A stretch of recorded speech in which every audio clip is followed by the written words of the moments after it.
I've studied successful people for 40 years, and though the diversity you find among them is astounding, I've found that they are all alike in one way: how they think. That is the one thing that separates successful people from unsuccessful ones. And here's the good news. How successful people think can be learned. If you change your thinking, you can change your life. Why you should change your thinking. It's hard to overstate the value of changing your thinking. Good thinking can do many things for you: generate revenue, solve problems, and create opportunities. It can take you to a whole new level, personally and professionally. It really can change your life. Consider some things you need to know about changing your thinking. 1. Changed thinking is not automatic. Sadly, a change in thinking doesn't happen on its own. Good ideas rarely go out and find someone. If you want to find a good idea, you must search for it. If you want to become a better thinker, you need to work at it. And once you begin to become a better thinker, the good ideas keep coming. In fact, the amount of good thinking you can do at any time depends primarily on the amount of good thinking you are already doing. 2. Changed thinking is difficult. When you hear someone say, "Now this is just off the top of my head," expect dandruff. The only people who believe thinking is easy are those who don't habitually engage in it. Nobel Prize-winning physicist Albert Einstein, one of the best thinkers who ever lived, asserted, "Thinking is hard work. That's why so few do it." Because thinking is so difficult, you want to use anything you can to help you improve the process. 3. Changed thinking is worth the investment. Author Napoleon Hill observed, "More gold has been mined from the thoughts of man than has ever been taken from the earth." When you take the time to learn how to change your thinking and become a better thinker, you are investing in yourself. Gold mines tap out. Stock markets crash. Real estate investments can go sour, but a human mind with the ability to think well is like a diamond mine that never runs out. It's priceless. How to become a better thinker. Do you want to master the process of good thinking? Do you want to be a better thinker tomorrow than you are today? Then you need to engage in an ongoing process that improves your thinking. I recommend you do the following. 1. Expose yourself to good input. Good thinkers always prime the pump of ideas. They always look for things to get the thinking process started, because what you put in always impacts what comes out. Read books, review trade magazines, listen to tapes, and spend time with good thinkers. And when something intrigues you, whether it's someone else's idea or the seed of an idea that you've come up with yourself, keep it in front of you. Put it in writing and keep it somewhere in your favorite thinking place to stimulate your thinking. 2. Expose yourself to good thinkers. Spend time with the right people. As I worked on this section and bounced my ideas off of some key people so that my thoughts would be stretched, I realized something about myself. All of the people in my life whom I consider to be close friends or colleagues are thinkers. Now, I love all people. I try to be kind to everyone I meet, and I desire to add value to as many people as I can through conferences, books, audio lessons, etc. But the people I seek out and choose to spend time with all challenge me with their thinking and their actions. They are constantly trying to grow and learn. That's true of my wife Margaret, my close friends, and the executives who run my companies. Every one of them is a good thinker. The writer of Proverbs observed that sharp people sharpen one another, just as iron sharpens iron. If you want to be a sharp thinker, be around sharp people. 3. Choose to think good thoughts. To become a good thinker, you must become intentional about the thinking process. Regularly put yourself in the right place to think, shape, stretch, and land your thoughts. Make it a priority. Remember, thinking is a discipline. Recently, I had breakfast with Dan Cathy, the president of Chick-fil-A, a fast food chain headquartered in the Atlanta area. I told him that I was working on this book, and I asked him if he made thinking time a high priority. Not only did he say yes, but he told me about what he calls his thinking schedule. It helps him to fight the hectic pace of life that discourages intentional thinking. Dan says he sets aside time just to think for half a day every 2 weeks, for 1 whole day every month, and for 2 or 3 full days every year. Dan explains, "This helps me keep the main thing, since I am so easily distracted." You may want to do something similar, or you can develop a schedule and method of your own. No matter what you choose to do, go to your thinking place, take paper and pen, and make sure you capture your ideas in writing. 4. Act on your good thoughts. Ideas have a short shelf life. You must act on them before the expiration date. World War I flying ace Eddie Rickenbacker said it all when he remarked, "I can give you a 6-word formula for success. Think things through, then follow through." 5.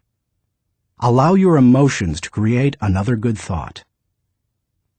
To start the thinking process, you cannot rely on your feelings.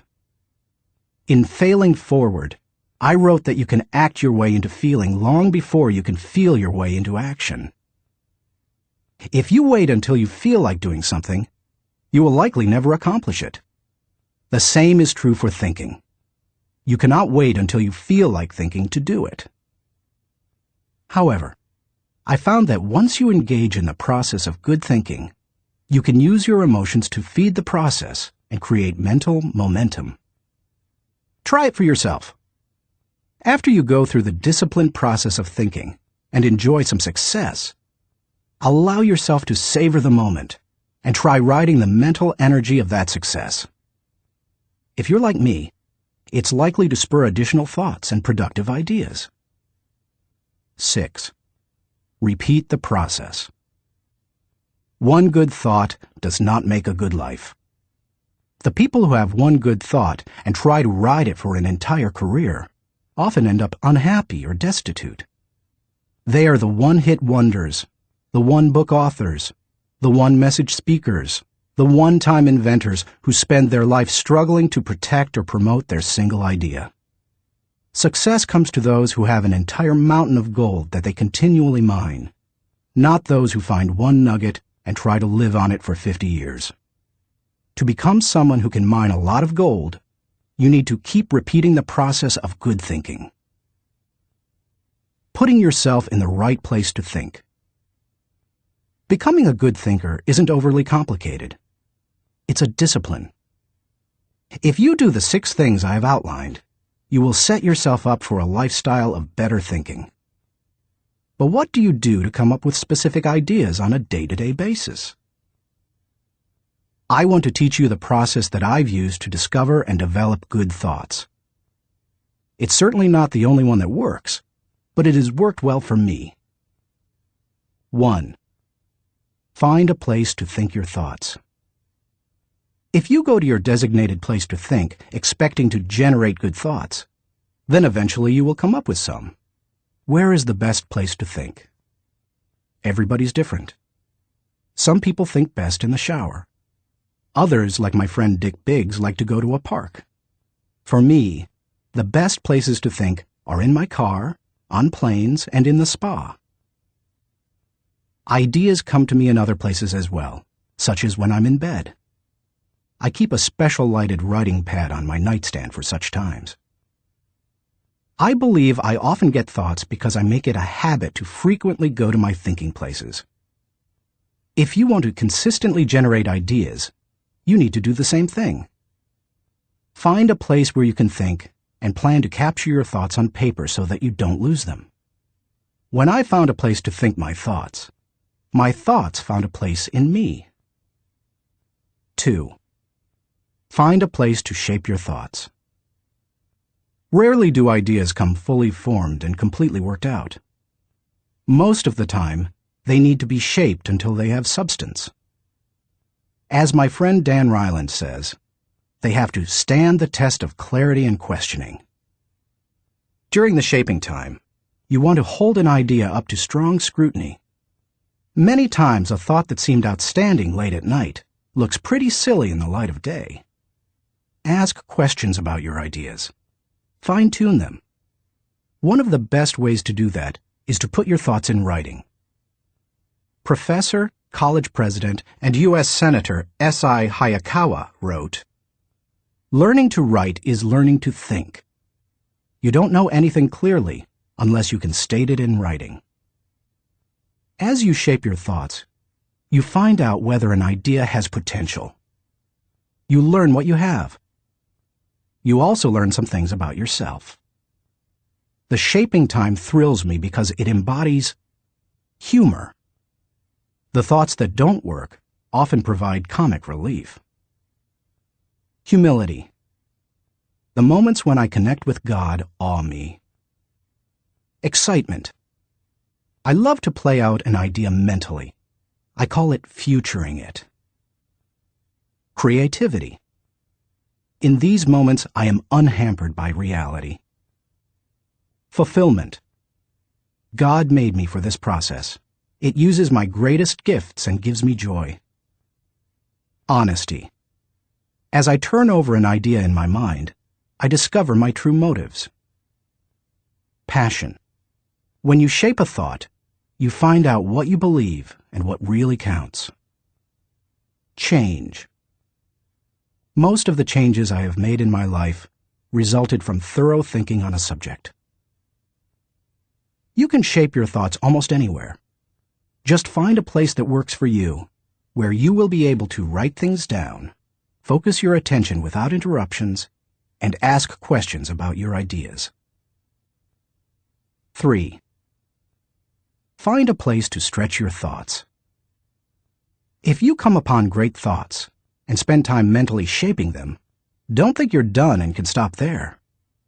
If you do, you will miss some of the most valuable aspects of the thinking process. You miss bringing others in and expanding ideas to their greatest potential. Earlier in my life, I have to admit, I was often guilty of this error. I wanted to take an idea from seed thought to solution before sharing it with anyone, even the people it would most impact. I did this both at work and at home. But over the years, I have learned that you can go much farther with a team than you can go alone. I've found a kind of formula that can help you stretch your thoughts. It says, the right thought plus the right people in the right environment at the right time for the right reason equals the right result. This combination is hard to beat. Like every person, every thought has the potential to become something great. When you find a place to stretch your thoughts, you find that potential. 4. Find a place to land your thoughts. Author C.D. Jackson observes that great ideas need landing gear as well as wings. Any idea that remains only an idea doesn't make a great impact. The real power of an idea comes when it goes from abstraction to application. Think about Einstein's theory of relativity. When he published his theories in 1905 and 1916, they were merely profound ideas. Their real power came with the development of the nuclear reactor in 1942 and the nuclear bomb in 1945. When scientists developed and implemented Einstein's ideas, the whole world changed. Likewise, if you want your thoughts to make an impact, you need to land them with others so that they can someday be implemented. As you plan for the application phase of the thinking process, land your ideas first with yourself. Landing an idea with yourself will give you integrity. People will buy into an idea only after they buy into the leader who communicates it. Before teaching any lesson, I ask myself 3 questions. Do I believe it? Do I live it? Do I believe others should live it? If I can't answer yes to all 3 questions, then I haven't landed it. Key players. Let's face it, no idea will fly if the influencers don't embrace it. After all, they are the people who carry thoughts from idea to implementation. Those most affected. Landing thoughts with the people on the firing line will give you great insight. Those closest to changes that occur as a result of a new idea can give you a reality read. And that's important, because sometimes even when you've diligently completed the process of creating a thought, shaping it, and stretching it with other good thinkers, you can still miss the mark. 5. Find a place to fly your thoughts. French philosopher Henri-Louis Bergson, who won the Nobel Prize in Literature in 1927, asserted that a person should think like a man of action, act like a man of thought. What good is thinking if it has no application in real life? Thinking divorced from actions cannot be productive. Learning how to master the process of thinking well leads you to productive thinking. If you can develop the discipline of good thinking and turn it into a lifetime habit, then you will be successful and productive all of your life. Once you've created, shaped, stretched, and landed your thoughts, then flying them can be fun and easy. Portrait of a good thinker. You often hear someone say that a colleague or friend is a good thinker, but that phrase means something different to everyone. To one person, it may mean having a high IQ, while to another, it could mean knowing a bunch of trivia, or being able to figure out who done it when reading a mystery novel. I believe that good thinking isn't just one thing. It consists of several specific thinking skills. Becoming a good thinker means developing those skills to the best of your ability. It doesn't matter whether you were born rich or poor. It doesn't matter if you have a 3rd-grade education or possess a PhD. It doesn't matter if you suffer from multiple disabilities or you're the picture of health. No matter what your circumstances, you can learn to be a good thinker. All you must do is be willing to engage in the process every day. In Built to Last, Jim Collins and Jerry Porras describe what it means to be a visionary company, the kind of company that epitomizes the pinnacle of American business. They describe those companies this way. A visionary company is like a great work of art. Think of Michelangelo's scenes from Genesis on the ceiling of the Sistine Chapel, or his statue of David. Think of a great and enduring novel like Huckleberry Finn, or Crime and Punishment. Think of Beethoven's Ninth Symphony, or Shakespeare's Henry V. Think of a beautifully designed building, like the masterpieces of Frank Lloyd Wright, or Ludwig Mies van der Rohe. You can't point to any one single item that makes the whole thing work. It's the entire work, all the pieces working together to create an overall effect that leads to enduring greatness.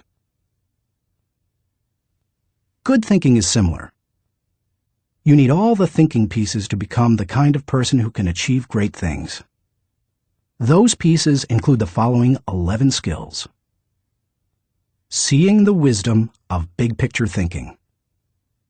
Unleashing the potential of focused thinking. Discovering the joy of creative thinking. Recognizing the importance of realistic thinking. Releasing the power of strategic thinking. Feeling the energy of possibility thinking. Embracing the lessons of reflective thinking. Questioning the acceptance of popular thinking. Encouraging the participation of shared thinking. Experiencing the satisfaction of unselfish thinking. Enjoying the return of bottom-line thinking. As you read the chapters dedicated to each kind of thinking, you will discover that they do not try to tell you what to think. They attempt to teach you how to think. As you become acquainted with each skill, you will find that some you do well, others you don't. Learn to develop each of those kinds of thinking, and you will become a better thinker. Master all that you can, including the process of shared thinking, which helps you compensate for your weak areas, and your life will change. How successful people think. Chapter 1. Cultivate big picture thinking. Where success is concerned, people are not measured in inches or pounds or college degrees or family background. They are measured by the size of their thinking. David Schwartz. Big picture thinking can benefit any person in any profession. When somebody like Jack Welch tells a GE employee that the ongoing relationship with a customer is more important than the sale of an individual product, he's reminding them of the big picture. When two parents are fed up with potty training, poor grades, or fender benders, and one reminds the other that the current difficult time is only a temporary season, then they benefit from thinking big picture. Real estate developer Donald Trump quipped, "You have to think anyway, so why not think big?" Big picture thinking brings wholeness and maturity to a person's thinking. It brings perspective. It's like making the frame of a picture bigger, in the process expanding not only what you can see, but what you are able to do. Spend time with big picture thinkers, and you will find that they learn continually. Big picture thinkers are never satisfied with what they already know. They are always visiting new places, reading new books, meeting new people, learning new skills. And because of that practice, they often are able to connect the unconnected. They are lifelong learners. To help me maintain a learner's attitude, I spend a few moments every morning thinking about my learning opportunities for the day. As I review my calendar and to-do list, knowing whom I will meet that day, what I will read, which meetings I will attend, I note where I am most likely to learn something. Then I mentally cue myself to look attentively for something that will improve me in that situation. If you desire to keep learning, I want to encourage you to examine your day and look for opportunities to learn. Listen intentionally. An excellent way to broaden your experience is to listen to someone who has expertise in an area where you don't. I search for such opportunities.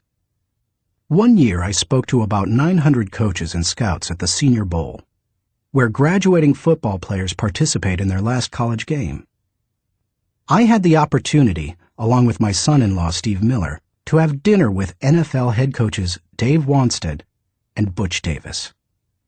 It's not often that you get such an opportunity, so I asked them questions about teamwork and spent a lot of time listening to them. At the end of the evening, as Steve and I were walking to our car, he said to me, "John, I bet you asked those coaches 100 questions tonight."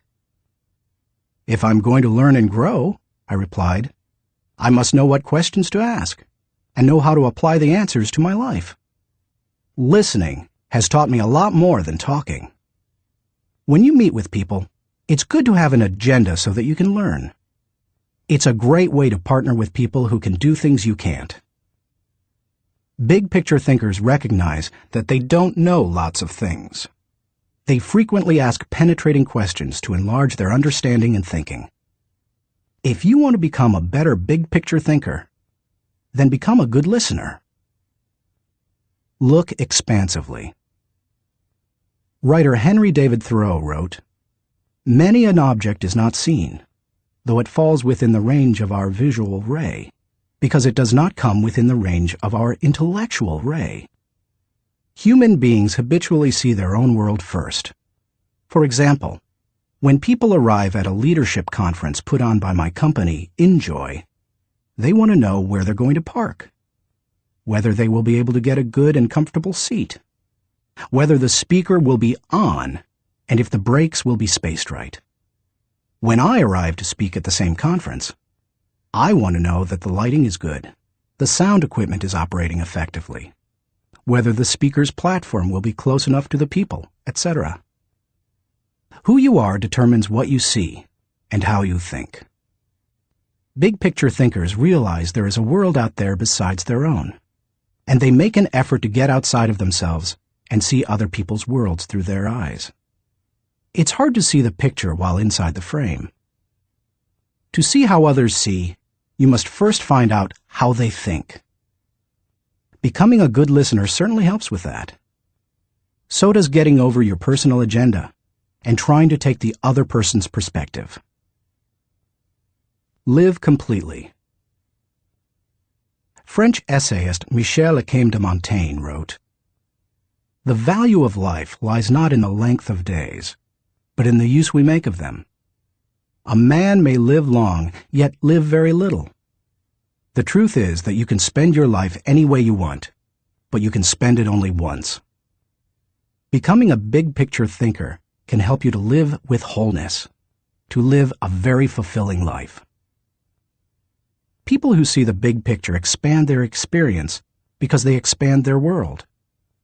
As a result, they accomplish more than narrow-minded people, and they experience fewer unwanted surprises too, because they are more likely to see the many components involved in any given situation: issues, people, relationships, timing, and values. They are also, therefore, usually more tolerant of other people and their thinking. Why you should receive the wisdom of big picture thinking. Intuitively, you probably recognize big picture thinking as beneficial. Few people want to be closed-minded. No one sets out to be that way. But just in case you're not completely convinced, consider several specific reasons why you should make the effort to become a better big picture thinker. 1. Big picture thinking allows you to lead. You can find many big picture thinkers who aren't leaders, but you will find few leaders who are not big picture thinkers.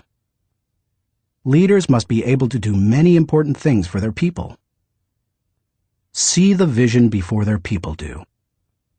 They also see more of it. This allows them to size up situations, taking into account many variables. Leaders who see the big picture discern possibilities as well as problems to form a foundation to build the vision. Once leaders have done that, they can sketch a picture of where the team is going, including any potential challenges or obstacles.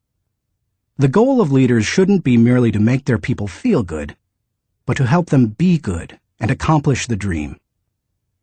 The vision, shown accurately, will allow leaders to show how the future connects with the past to make the journey more meaningful.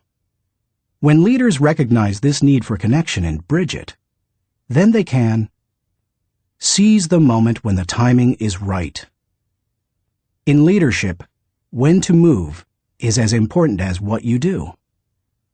As Winston Churchill said, "There comes a special moment in everyone's life, a moment for which that person was born. When he seizes it, it is his finest hour." Whether building roads, planning a trip, or moving in leadership, big picture thinking allows you to enjoy more success. People who are constantly looking at the whole picture have the best chance of succeeding in any endeavor. 2. Big picture thinking keeps you on target. Thomas Fuller, chaplain to Charles II of England, observed, "He that is everywhere is nowhere." To get things done, you need focus. However, to get the right things done, you also need to consider the big picture. Only by putting your daily activities in the context of the big picture will you be able to stay on target. As Alvin Toffler says, you've got to think about big things while you're doing small things, so that all the small things go in the right direction. 3. Big picture thinking allows you to see what others see. One of the most important skills you can develop in human relations is the ability to see things from the other person's point of view. It's one of the keys to working with clients, satisfying customers, maintaining a marriage, rearing children, helping those who are less fortunate, etc. All human interactions are enhanced by the ability to put yourself in another person's shoes. How? Look beyond yourself, your own interests, and your own world. When you work to consider an issue from every possible angle, examine it in the light of another's history, discover the interests and concerns of others, and try to set aside your own agenda, you begin to see what others see. And that is a powerful thing. 4. Big picture thinking promotes teamwork. If you participate in any kind of team activity, then you know how important it is that team members see the whole picture, not just their own part. Anytime a person doesn't know how his work fits with that of his teammates, then the whole team is in trouble. The better the grasp team members have of the big picture, the greater their potential to work together as a team. 5. Big picture thinking keeps you from being caught up in the mundane. Let's face it, some aspects of everyday life are absolutely necessary but thoroughly uninteresting. Big picture thinkers don't let the grind get to them because they don't lose sight of the all-important overview.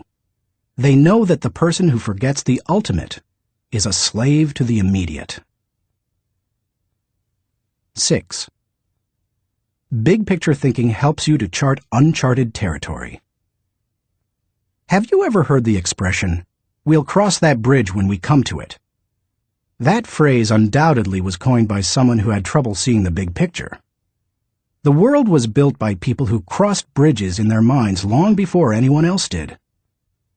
The only way to break new ground or move into uncharted territory is to look beyond the immediate and see the big picture.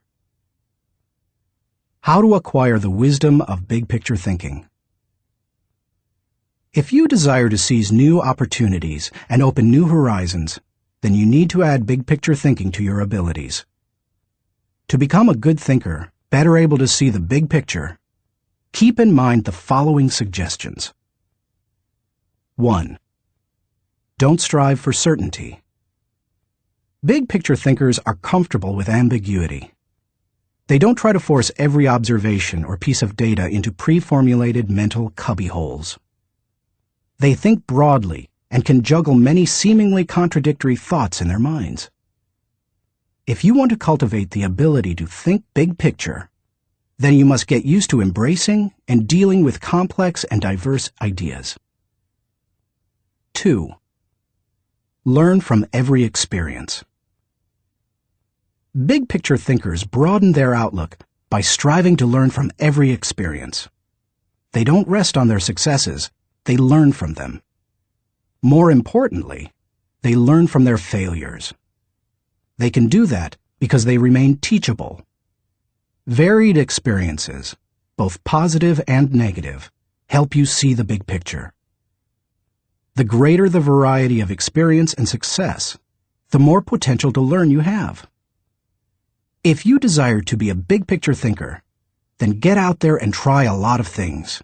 Take a lot of chances, and take time to learn after every victory or defeat. 3.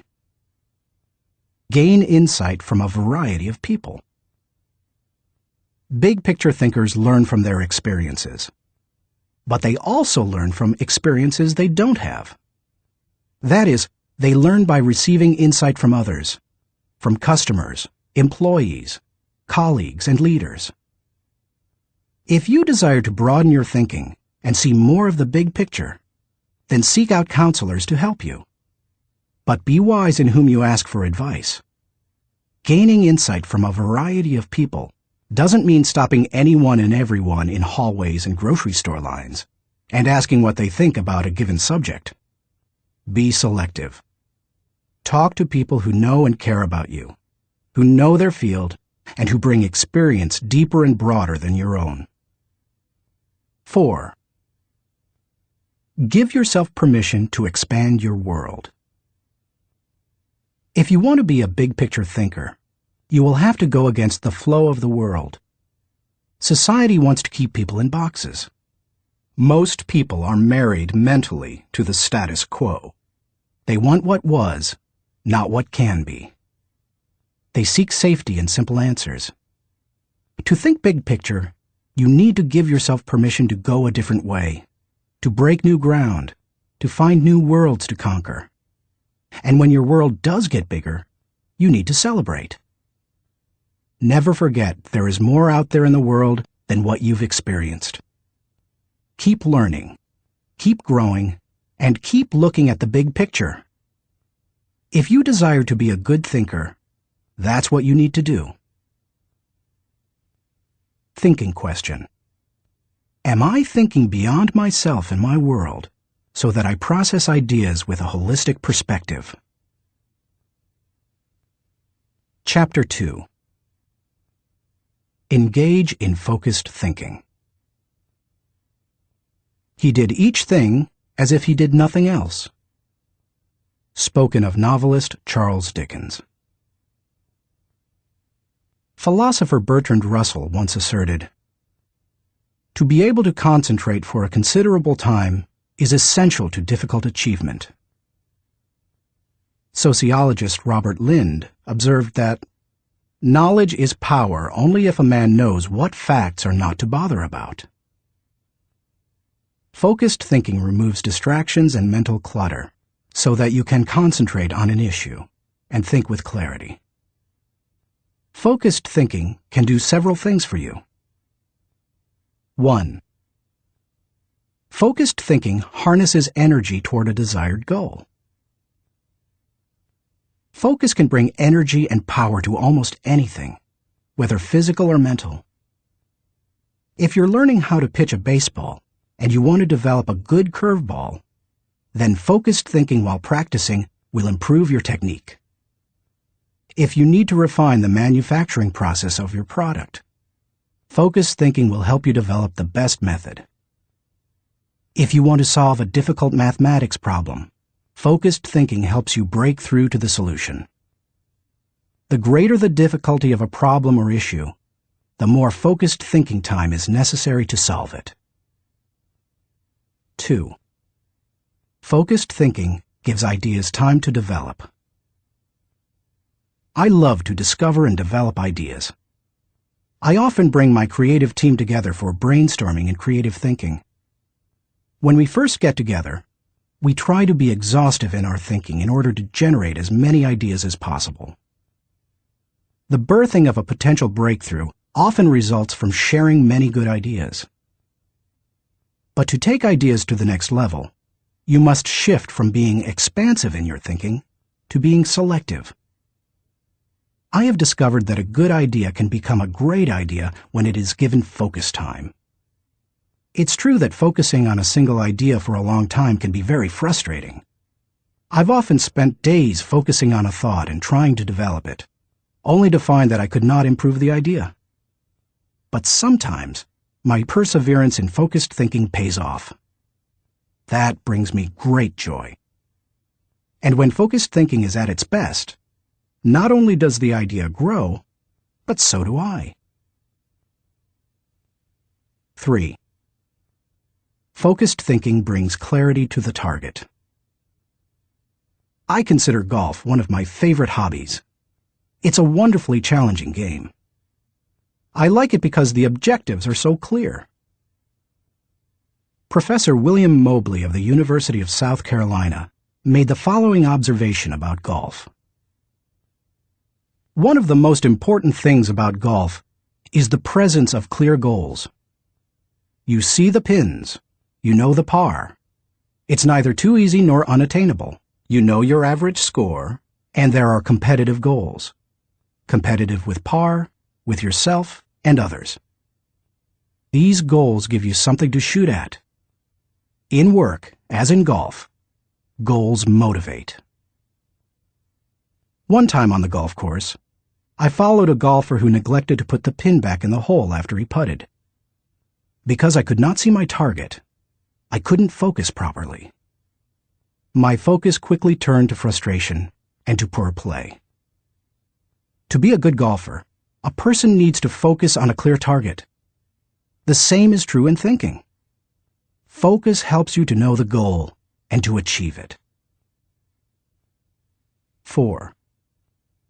Focused thinking will take you to the next level.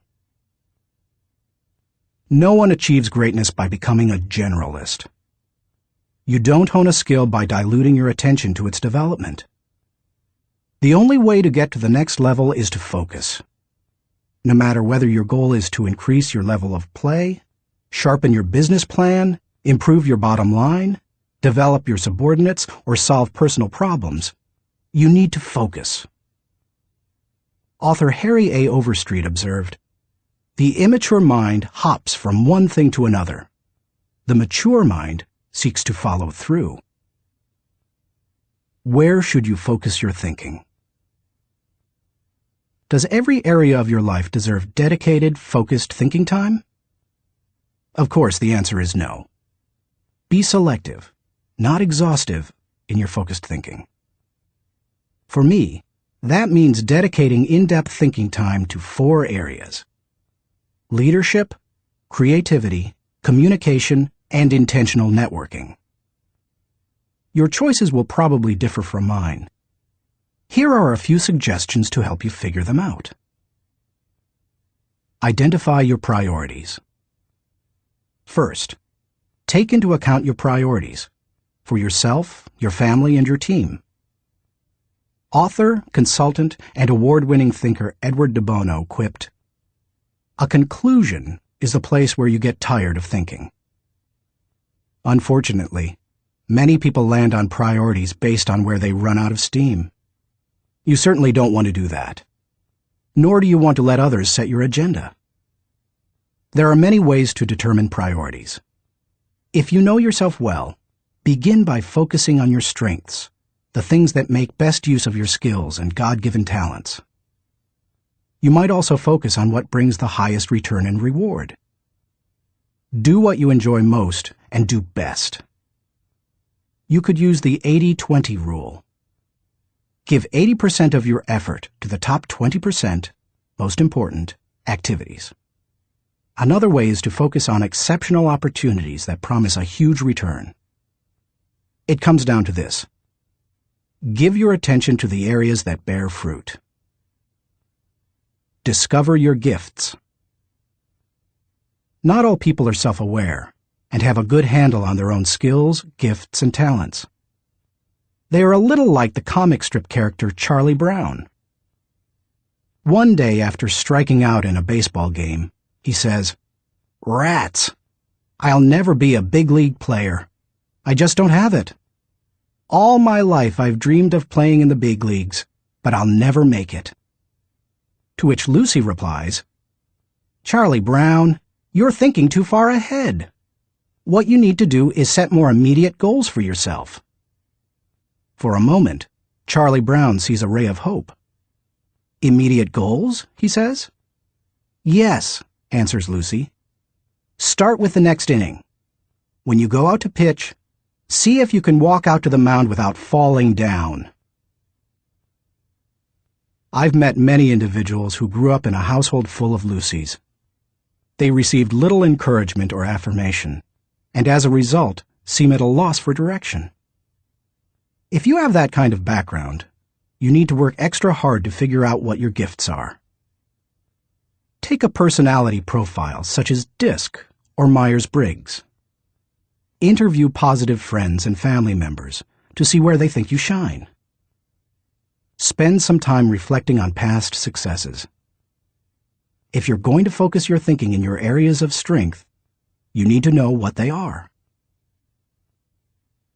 Develop your dream. If you want to achieve great things, you need to have a great dream. If you're not sure of your dream, use your focused thinking time to help you discover it. If your thinking has returned to a particular area time after time, you may be able to discover your dream there. Give it more focused time and see what happens. Once you find your dream, move forward without second-guessing. Take the advice of Satchel Paige. Don't look back. Something might be gaining on you. The younger you are, the more likely you will give your attention to many things. That's good, Because if you're young, you're still getting to know yourself, your strengths and weaknesses. If you focus your thinking on only one thing and your aspirations change, then you've wasted your best mental energy. As you get older and more experienced, the need to focus becomes more critical. The farther and higher you go, the more focused you can be, and need to be. How can you stay focused? Once you have a handle on what you should think about, you must decide how to better focus on it. Here are 5 suggestions to help you with the process. 1. Remove distractions. Removing distractions is no small matter in our current culture, but it's critical. How do you do it? First, by maintaining the discipline of practicing your priorities. Don't do easy things first, or hard things first, or urgent things first. Do first things first, the activities that give you the highest return.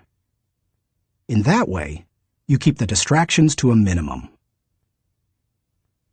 Second, insulate yourself from distractions. I've found that I need blocks of time to think without interruptions. I've mastered the art of making myself unavailable when necessary and going off to my thinking place so that I can work without interruptions. Because of my responsibilities as founder of 3 companies, however, I am always aware of the tension between my need to remain accessible to others as a leader and my need to withdraw from them to think. The best way to resolve the tension is to understand the value of both activities. Walking slowly through the crowd allows me to connect with people and know their needs. Withdrawing from the crowd allows me to think of ways to add value to them. My advice to you is to place value on and give attention to both. If you naturally withdraw, then make sure to get out among people more often. If you're always on the go and rarely withdraw for thinking time, then remove yourself periodically so that you can unleash the potential of focused thinking. And wherever you are, be there. 2. Make time for focused thinking. Once you have a place to think, you need the time to think. Because of the fast pace of our culture, people tend to multitask, but that's not always a good idea. Switching from task to task can cost you up to 40% efficiency. According to researchers, if you're trying to accomplish many things at the same time, you'll get more done by focusing on one task at a time, not by switching constantly from one task to another. Years ago, I realized that my best thinking time occurs in the morning. Whenever possible, I reserve my mornings for thinking and writing. One way to gain time for focused thinking is to impose upon yourself a rule that one company implemented. Don't allow yourself to look at email until after 10 a.m. Instead, focus your energies on your number 1 priority. Put non-productive time wasters on hold so that you can create thinking time for yourself. 3. Keep items of focus before you. Ralph Waldo Emerson, the great transcendental thinker, believed, "Concentration is the secret of strength in politics, in war, in trade, in short, in all management of human affairs." To help me concentrate on the things that matter, I work to keep important items before me. One way is to ask my assistant, Linda Eggers, to keep bringing it up, asking me about it, giving me additional information in reference to it. I'll also keep a file or page on my desk so that I see it every day as I work. That strategy has successfully helped me for 30 years to stimulate and sharpen ideas. If you've never done it, I recommend that you try it. I'll tell you more about it in the section on reflective thinking. 4. Set goals. I believe goals are important. The mind will not focus until it has clear objectives. But the purpose of goals is to focus your attention and give you direction. not to identify a final destination. As you think about your goals, note that they should be clear enough to be kept in focus, close enough to be achieved, helpful enough to change lives. Those guidelines will get you going. And be sure to write down your goals. If they're not written, I can almost guarantee that they're not focused enough. And if you really want to make sure they're focused, take the advice of David Belasco, who says, "If you can't write your idea on the back of my business card, you don't have a clear idea."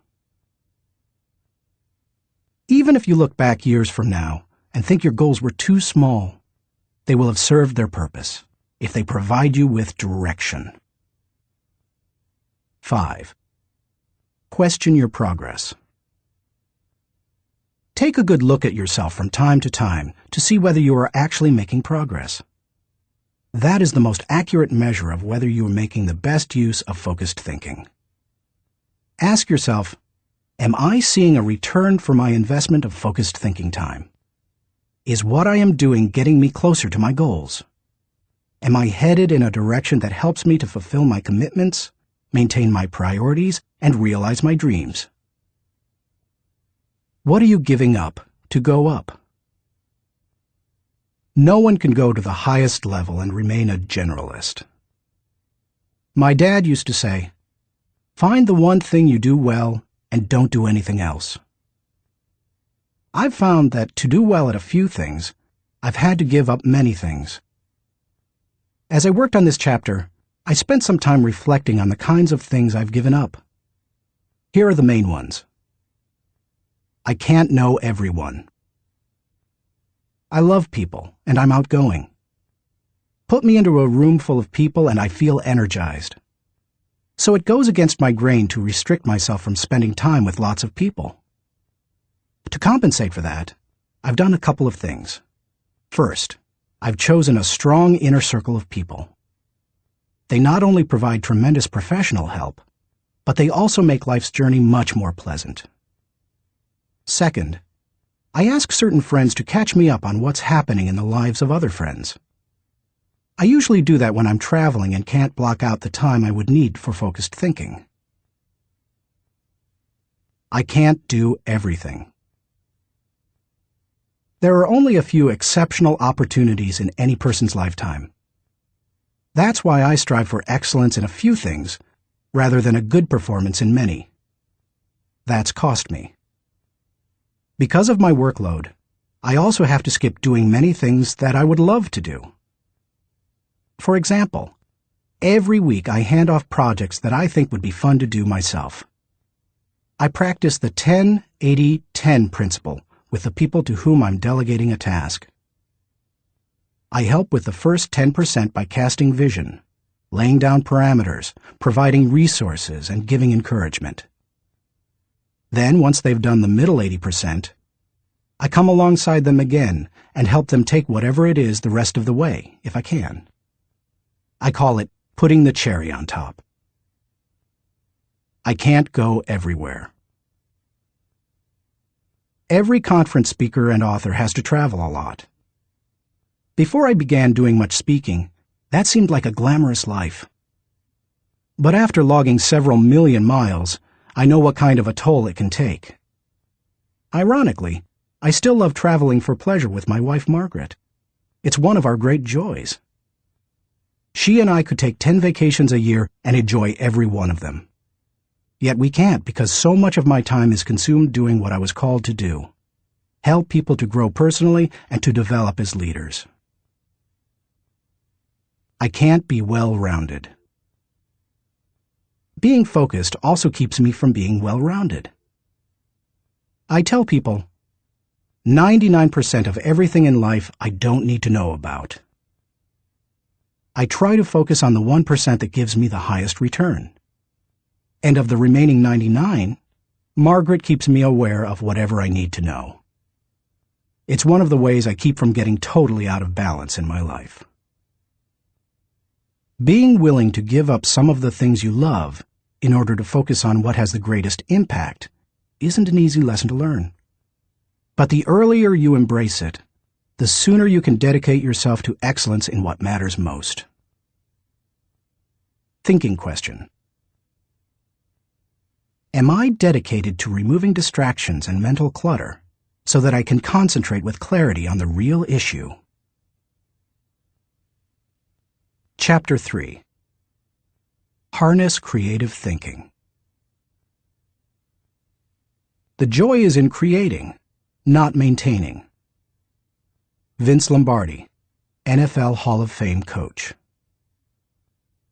Creativity is pure gold, no matter what you do for a living. Annette Moser-Wellman, author of The 5 Faces of Genius, asserts, "The most valuable resource you bring to your work and to your firm is your creativity. More than what you get done, more than the role you play, more than your title, more than your output, it's your ideas that matter." Despite the importance of a person's ability to think with creativity, few people seem to possess the skill in abundance. If you're not as creative as you would like to be, you can change your way of thinking. Creative thinking isn't necessarily original thinking. In fact, I think people mythologize original thought. Most often, creative thinking is a composite of other thoughts discovered along the way. Even the great artists, whom we consider highly original, learned from their masters, modeled their work on that of others, and brought together a host of ideas and styles to create their own work. Study art, and you will see threads that run through the work of all artists and artistic movements, connecting them to other artists who went before them. Characteristics of creative thinkers. Perhaps you're not even sure what I mean when I ask whether you are a creative thinker. Consider some characteristics that creative thinkers have in common. Creative thinkers value ideas. Annette Moser-Wellman observes, "Highly creative people are dedicated to ideas. They don't rely on their talent alone. They rely on their discipline. Their imagination is like a second skin. They know how to manipulate it to its fullest." Creativity is about having ideas, lots of them. You will have ideas only if you value ideas. Creative thinkers explore options. I've yet to meet a creative thinker who didn't love options. Exploring a multitude of possibilities helps to stimulate the imagination, and imagination is crucial to creativity. As Albert Einstein put it, imagination is more important than knowledge.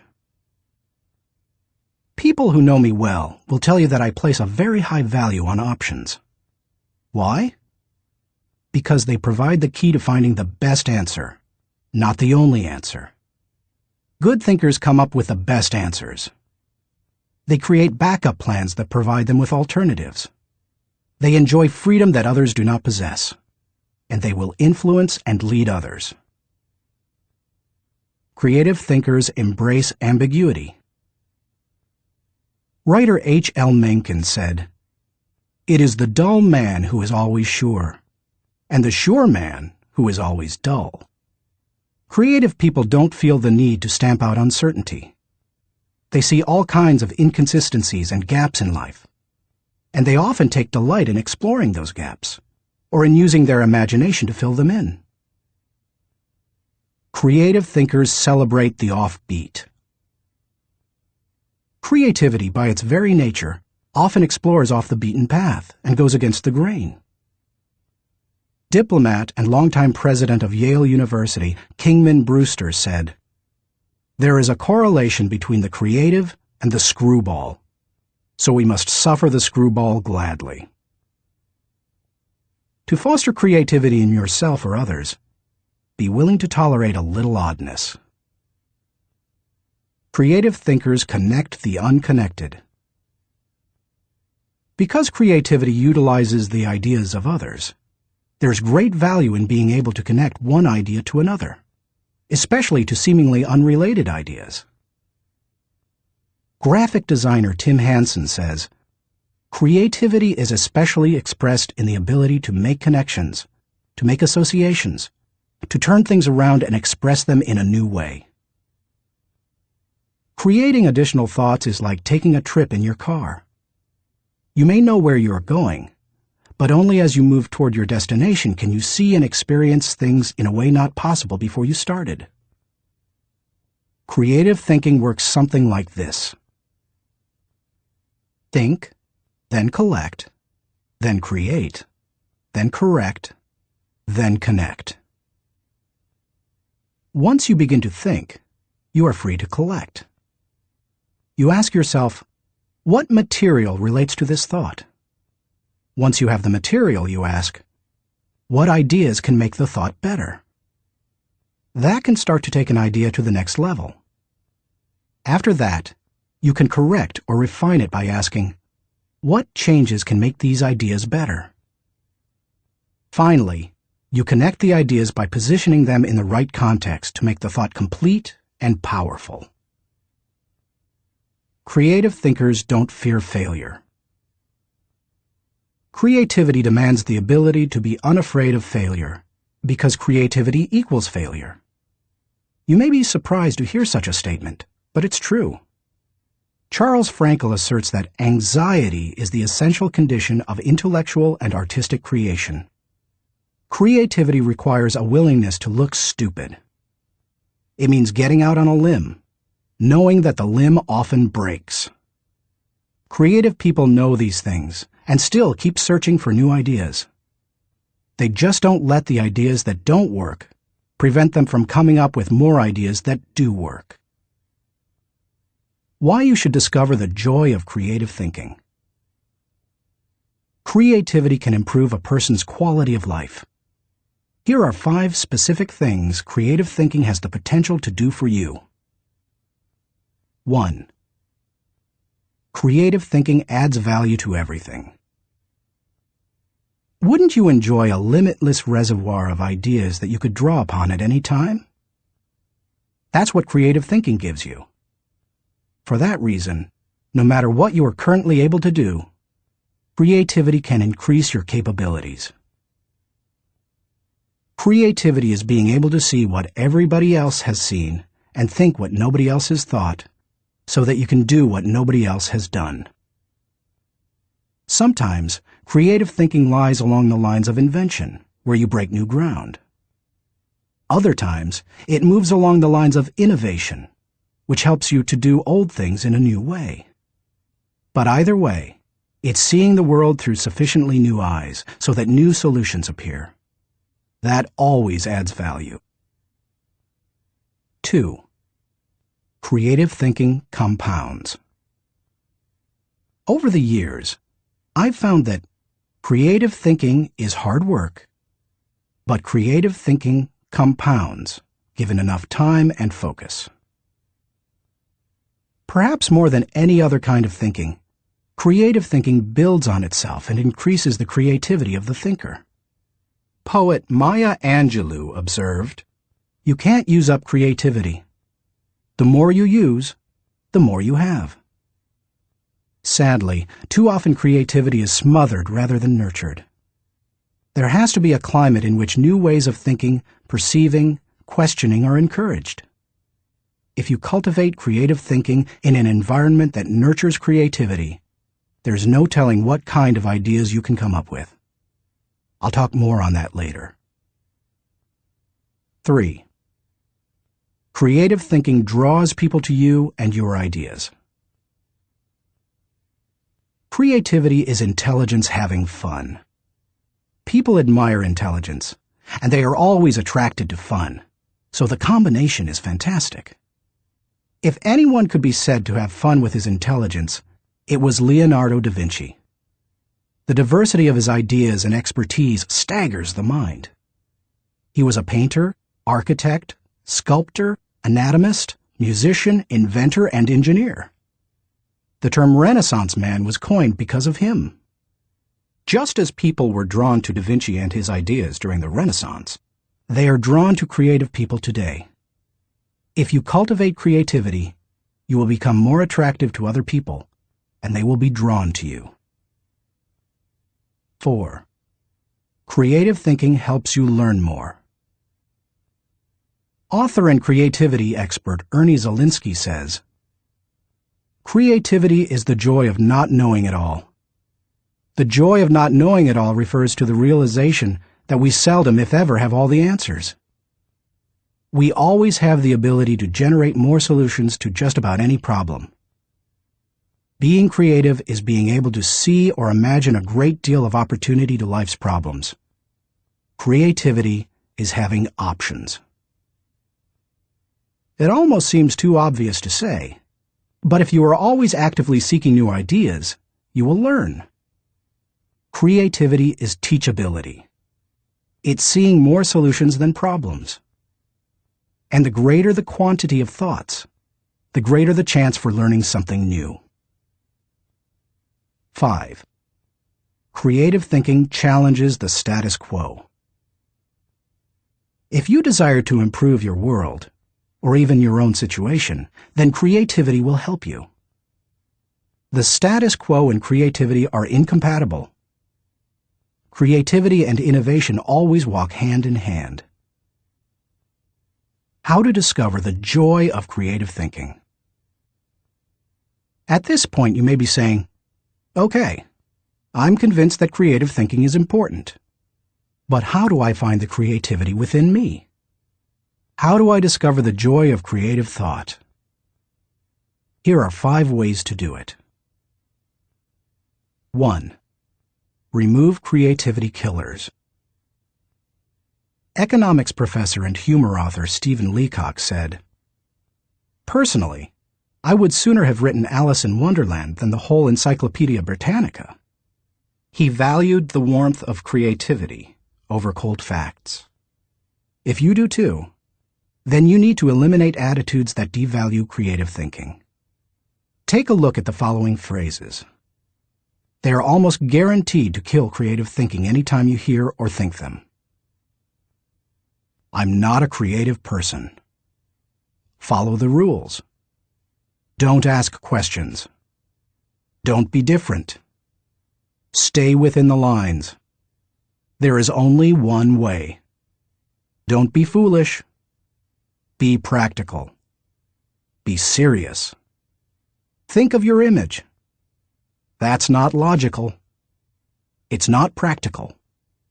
"It's never been done." "It can't be done." "It didn't work for them." "We tried that before." "It's too much work." "We can't afford to make a mistake." "It will be too hard to administer." "We don't have the time." "We don't have the money." "Yes, but..." Play is frivolous. Failure is final. If you think you have a great idea, don't let anyone talk you out of it, even if it sounds foolish. Don't let yourself or anyone else subject you to creativity killers. After all, you can't do something new and exciting if you force yourself to stay in the same old rut. Don't just work harder at the same old thing. Make a change.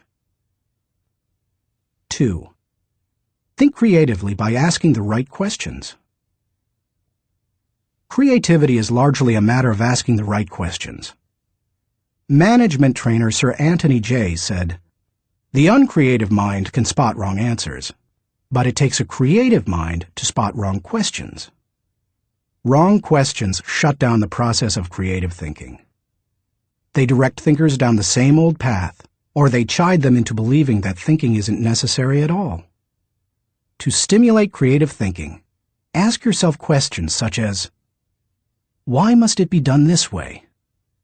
What is the root problem? What are the underlying issues? What does this remind me of? What is the opposite? What metaphor or symbol helps to explain it? Why is it important? What's the hardest or most expensive way to do it? Who has a different perspective on this? What happens if we don't do it at all? You get the idea. And you can probably come up with better questions yourself. Physicist Tom Hirschfeld observed, "If you don't ask why this often enough, Somebody will ask, why you? If you want to think creatively, you must ask good questions. You must challenge the process. 3. Develop a creative environment. Charlie Brower said, "A new idea is delicate. It can be killed by a sneer or a yawn. It can be stabbed to death by a quip and worried to death by a frown on the right man's brow. Negative environments kill thousands of great ideas every minute." A creative environment, on the other hand, becomes like a greenhouse where ideas get seeded, sprout up, and flourish. A creative environment encourages creativity. David Hills says, "Studies of creativity suggest that the biggest single variable of whether or not employees will be creative is whether they perceive they have permission. When innovation and good thinking are openly encouraged and rewarded, then people see that they have permission to be creative." A creative environment places a high value on trust among team members and individuality. Creativity always risks failure. That's why trust is so important to creative people. In the creative process, trust comes from people working together, from knowing that people on the team have experience launching successful, creative ideas, and from the assurance that creative ideas won't go to waste because they will be implemented. A creative environment embraces those who are creative. Creative people celebrate the offbeat. How should creative people be treated? I take the advice of Tom Peters. Weed out the dullards, nurture the nuts. I do that by spending time with them, which I enjoy anyway. I especially like to pull people into brainstorming sessions. People look forward to an invitation to such meetings because the time will be filled with energy, ideas, and laughter. And the odds are high that a new project, seminar, or business strategy will result. When that happens, they also know a party's coming. A creative environment focuses on innovation, not just invention. Sam Weston, creator of the popular action figure G.I. Joe, said, "Truly groundbreaking ideas are rare, but you don't necessarily need one to make a career out of creativity." My definition of creativity is the logical combination of two or more existing elements that result in a new concept. The best way to make a living with your imagination is to develop innovative applications, not imagine completely new concepts. Creative people say, "Give me a good idea, and I'll give you a better idea." A creative environment is willing to let people go outside the lines. Most people automatically stay within lines, even if those lines have been arbitrarily drawn or are terribly out of date. Remember, most limitations we face are not imposed on us by others. We place them on ourselves. Lack of creativity often falls into that category. If you want to be more creative, challenge boundaries. Inventor Charles Kettering said, "All human development, no matter what form it takes, must be outside the rules. Otherwise, we would never have anything new." A creative environment takes that into account. A creative environment appreciates the power of a dream. A creative environment promotes the freedom of a dream. A creative environment encourages the use of a blank sheet of paper and the question, if we could draw a picture of what we want to accomplish, what would that look like? A creative environment allowed Martin Luther King Jr. to speak with passion and declare to millions, "I have a dream," not "I have a goal." Goals may give focus, but dreams give power. Dreams expand the world. That is why James Allen suggested that dreamers are the saviors of the world. The more creativity-friendly you can make your environment, the the more potential it has to become creative. 4. Spend time with other creative people. What if the place you work has an environment hostile to creativity, and you possess little ability to change it? One possibility is to change jobs. But what if you desire to keep working there despite the negative environment? Your best option is to find a way to spend time with other creative people. Creativity is contagious. Have you ever noticed what happens during a good brainstorming session? One person throws out an idea. Another person uses it as a springboard to discover another idea. Someone else takes it in yet another, even better direction. Then somebody grabs hold of it and takes it to a whole new level. The interplay of ideas can be electric. I have a strong group of creative individuals in my life. I make sure to spend regular time with them. When I leave them, I always feel energized. I'm full of ideas, and I see things differently. They truly are indispensable to my life. It's a fact that you begin to think like the people you spend a lot of time with.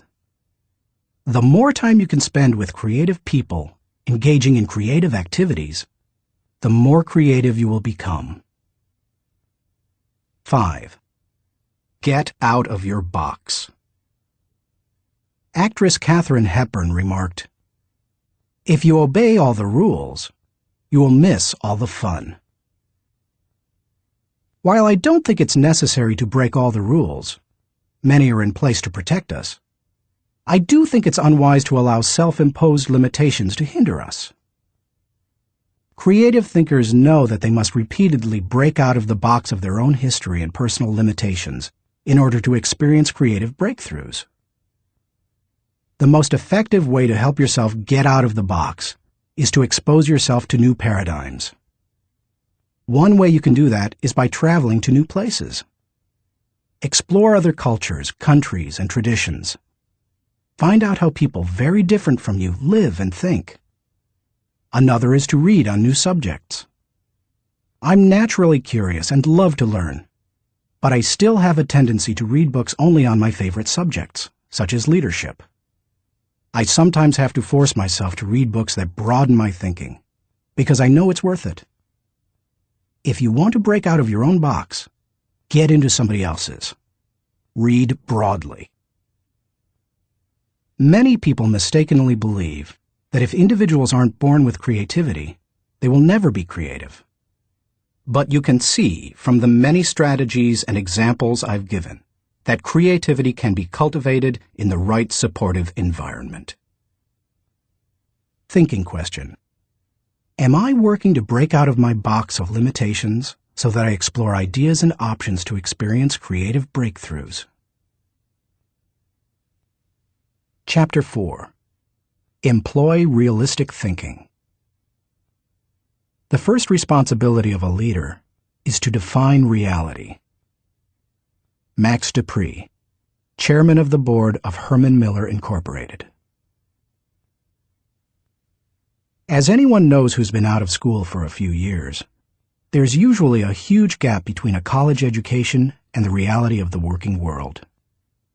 Honestly, early in my career, I went out of my way to avoid too much realistic thinking because I thought it would interfere with my creative thinking. But as I've grown, I've come to realize that realistic thinking adds to my life. Reality check. Reality is the difference between what we wish and what is. It took some time for me to evolve into a realistic thinker. The process went in phases. First, I did not engage in realistic thinking at all. After a while, I realized that it was necessary, so I began to engage in it occasionally. But I didn't like it, because I thought it was too negative. And any time I could delegate it, I did. Eventually, I found that I had to engage in realistic thinking if I was going to solve problems and learn from my mistakes. And in time, I became willing to think realistically before I got in trouble and make it a continual part of my life. Today, I encourage my key leaders to think realistically. We make realistic thinking the foundation of our business because we derive certainty and security from it.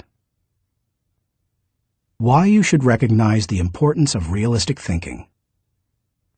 If you're a naturally optimistic person as I am, you may not possess great desire to become a more realistic thinker.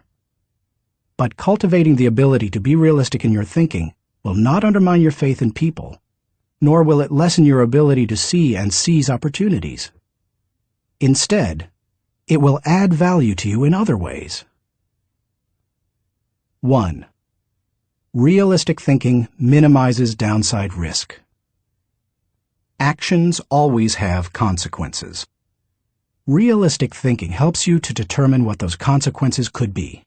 And that's crucial, because only by recognizing and considering consequences can you plan for them.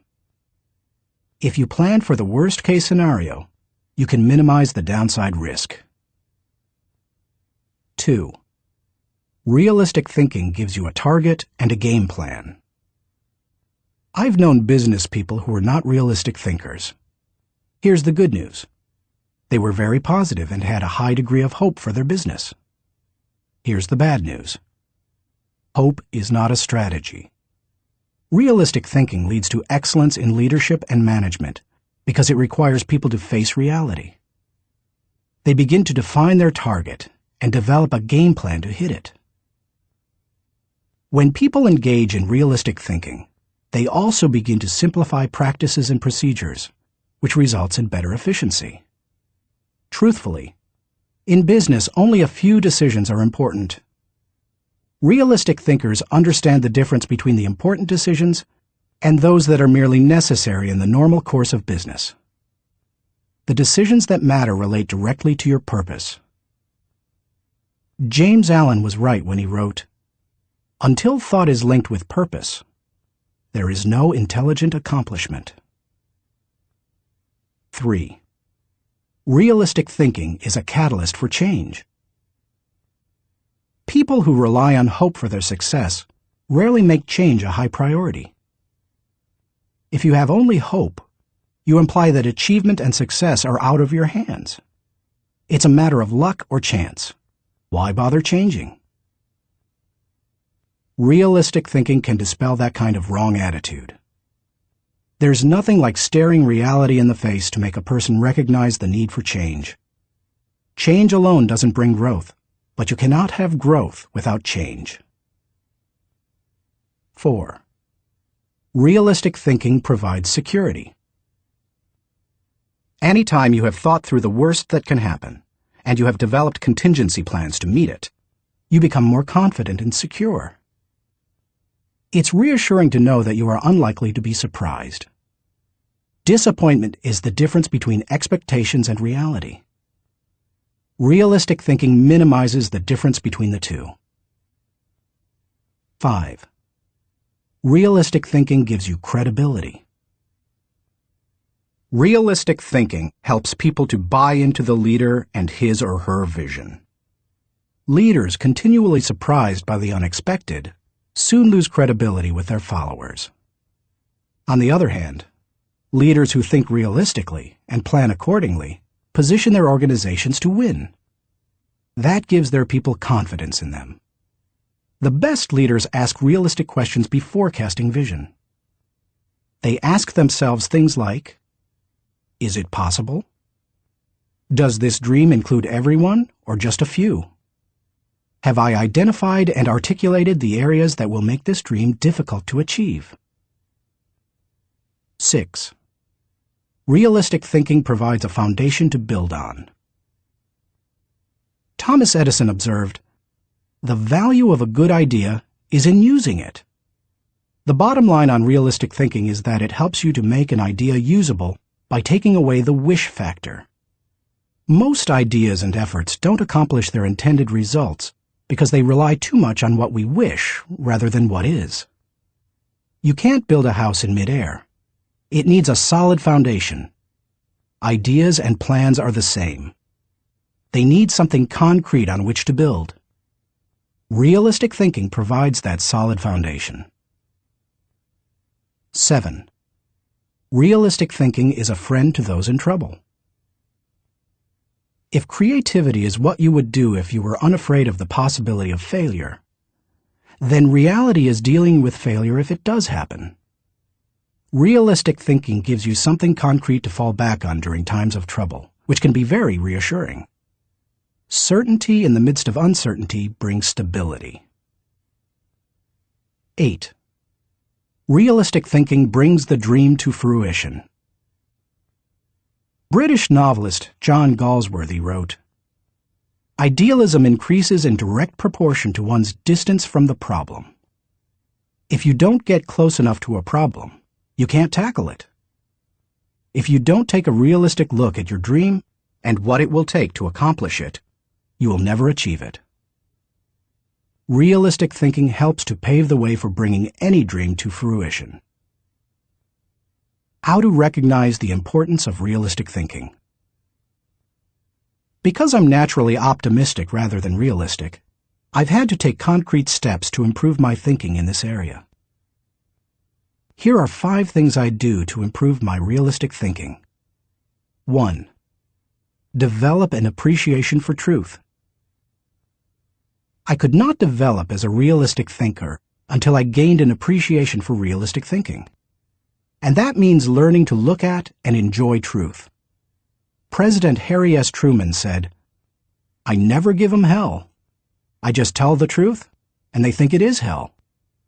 That's the way many people react to truth. People tend to exaggerate their success and minimize their failures or deficiencies. They live according to Ruckert's law, believing there is nothing so small that it can't be blown out of proportion. Unfortunately, many people today could be described by a quote from Winston Churchill. "Men occasionally stumble over the truth, but most pick themselves up and hurry off as if nothing has happened." More recently, television journalist Ted Koppel observed, "Our society finds truth too strong a medicine to digest undiluted. In its purest form, truth is not a polite tap on the shoulder. It is a howling reproach." In other words, the truth will set you free, but first, it will make you angry. If you want to become a realistic thinker, however, you need to get comfortable dealing with the truth and face up to it. 2. Do your homework. The process of realistic thinking begins with doing your homework. You must first get the facts. Former governor, congressman, and ambassador Chester Bowles said, "When you approach a problem, strip yourself of preconceived opinions and prejudice. Assemble and learn the facts of the situation. Make the decision which seems to you to be the most honest, and then stick to it. It doesn't matter how sound your thinking is if it's based on faulty data or assumptions.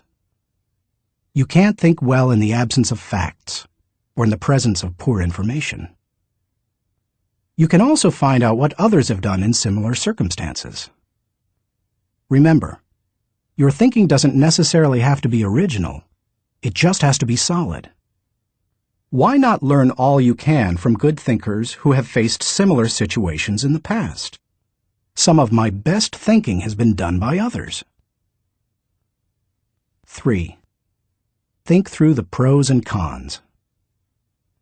There's nothing like taking the time to really examine the pros and cons of an issue to give you a strong dose of reality.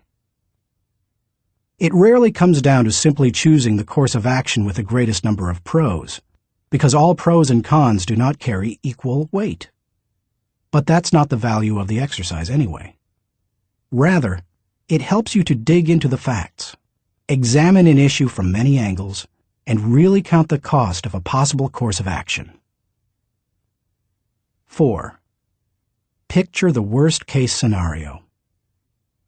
The essence of realistic thinking is discovering, picturing, and examining the worst-case scenario.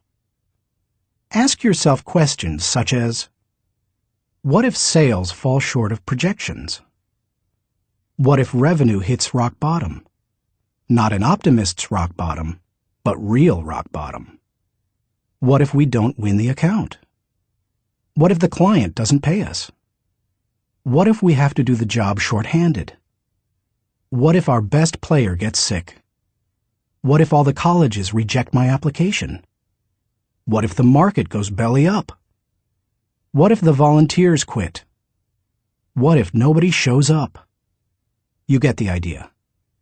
The point is that you need to think about worst-case possibilities, whether you are running a business, leading a department, pastoring a church, coaching a team, or planning your personal finances.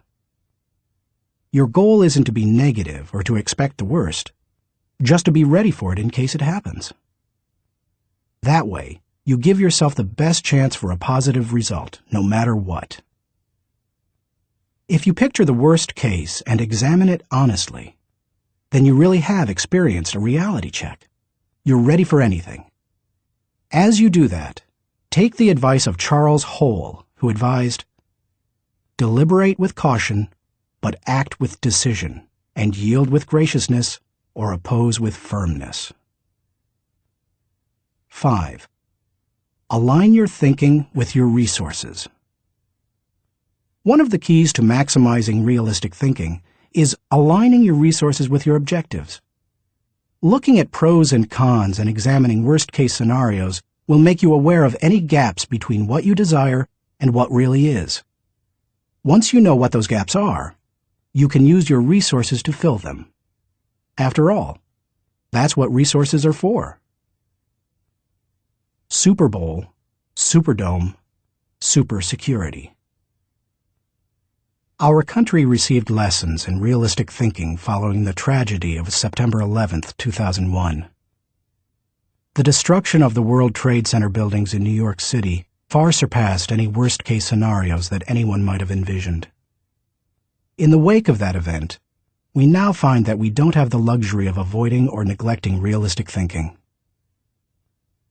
I was reminded of that on Sunday, February 3, 2002. When I attended the Super Bowl in New Orleans, Louisiana.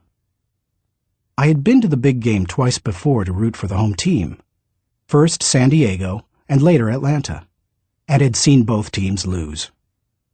But I had never been to a game like this. The occasion had been designated a national security special event. That meant that the U.S. Secret Service would be overseeing it.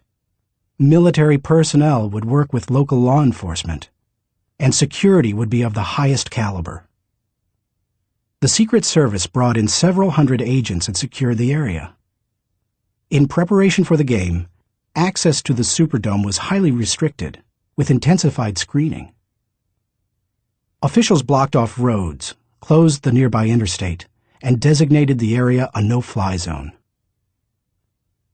We arrived early at the Dome. Officials suggested fans arrive up to 5 hours ahead of game time, and we immediately saw evidence of the precautionary measures. 8-foot fences surrounded the whole area, and concrete barriers prevented unauthorized vehicles from getting close to the building. We could see sharpshooters positioned at various locations, including on the roof of some adjacent buildings. When we reached a gate, police officers and security personnel patted us down and examined everyone's belongings. After that, they directed us to go through metal detectors. Only then did they allow us into the stadium. That's all well and good, you may be saying. But what would have happened had there been a terrorist attack? The Secret Service had that covered too, because they had prepared for the worst-case scenario. Evacuation plans had been put into place, and personnel at the Superdome had been drilled to make sure everyone knew what to do in case of an emergency. New Orleans Mayor Mark Morial said the day before the Super Bowl, "We want to send a message to all visitors that New Orleans is going to be the safest place in America." We got the message. We didn't feel the least bit worried. That's what happens when leaders recognize the importance of realistic thinking. Thinking question. Am I building a solid mental foundation on facts so that I can think with certainty? Chapter 5. Utilize strategic thinking. Most people spend more time planning their summer vacation than planning their lives. Source unknown. When you hear the words strategic thinking, what comes to mind? Do visions of business plans dance in your head? Do you conjure up marketing plans, the kind that can turn a company around? Perhaps you contemplate global politics, or you recall some of history's greatest military campaigns. Hannibal crossing the Alps to surprise the Roman army, Charlemagne's conquest of Western Europe, or the Allies' D-Day invasion of Normandy. Perhaps, but strategy doesn't have to be restricted to military action, or even to business. Strategic thinking can make a positive impact on any area of life. Plan your life, live your plan. I've observed that most people try to plan their lives one day at a time. They wake up, make up their to-do list, and dive into action. Although some people aren't even that strategic. Fewer individuals plan their lives 1 week at a time. They review their calendar for the week, check their appointments, review their goals, and then get to work. They generally outachieve most of their daily planning colleagues. I try to take planning one step further. At the beginning of every month, I spend half a day working on my calendar for the next 40 days. 40 days works for me rather than just 30. That way, I get a jump on the next month and don't get surprised. I begin by reviewing my travel schedule and planning activities with my family. Then I review what projects, lessons, and other objectives I want to accomplish during those 5 to 6 weeks. Then I start blocking out days and times for thinking, writing, working, meeting with people, etc. I set times to do fun things, such as seeing a show, watching a ball game, or playing golf. I also set aside small blocks of time to compensate for the unexpected. By the time I'm done, I can tell you nearly everything I'll be doing almost hour by hour during the coming weeks. This strategy is one of the reasons I have been able to accomplish much. Why you should release the power of strategic thinking. Strategic thinking helps me to plan, to become more efficient, to maximize my strengths, and to find the most direct path toward achieving any objective. The benefits of strategic thinking are numerous. Here are a few of the reasons you should adopt it as one of your thinking tools. 1. Strategic thinking simplifies the difficult. Strategic thinking is really nothing more than planning on steroids. Spanish novelist Miguel de Cervantes said, "The man who is prepared has his battle half fought." Strategic thinking takes complex issues and long-term objectives, which can be very difficult to address, and breaks them down into manageable sizes. Anything becomes simpler when it has a plan. Strategic thinking can also help you simplify the management of everyday life. I do that by using systems, which are nothing more than good strategies repeated. I am well known among pastors and other speakers for my filing system. Writing a lesson or speech can be difficult, but because I use my system to file quotes, stories, and articles, when I need something to flesh out or illustrate a point, I simply go to one of my 1,200 files and find a good piece of material that works. Just about any difficult task can be made simpler with strategic thinking. 2. Strategic thinking prompts you to ask the right questions. Do you want to break down complex or difficult issues? Then ask questions. Strategic thinking forces you through this process. Take a look at the following questions developed by my friend Bob Beal, the author of Master Planning. Direction. What should we do next? Why? Organization. Who is responsible for what? Who is responsible for whom?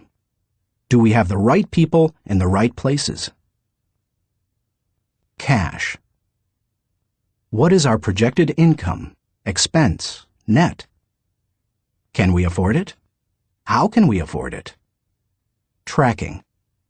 Are we on target? Overall evaluation.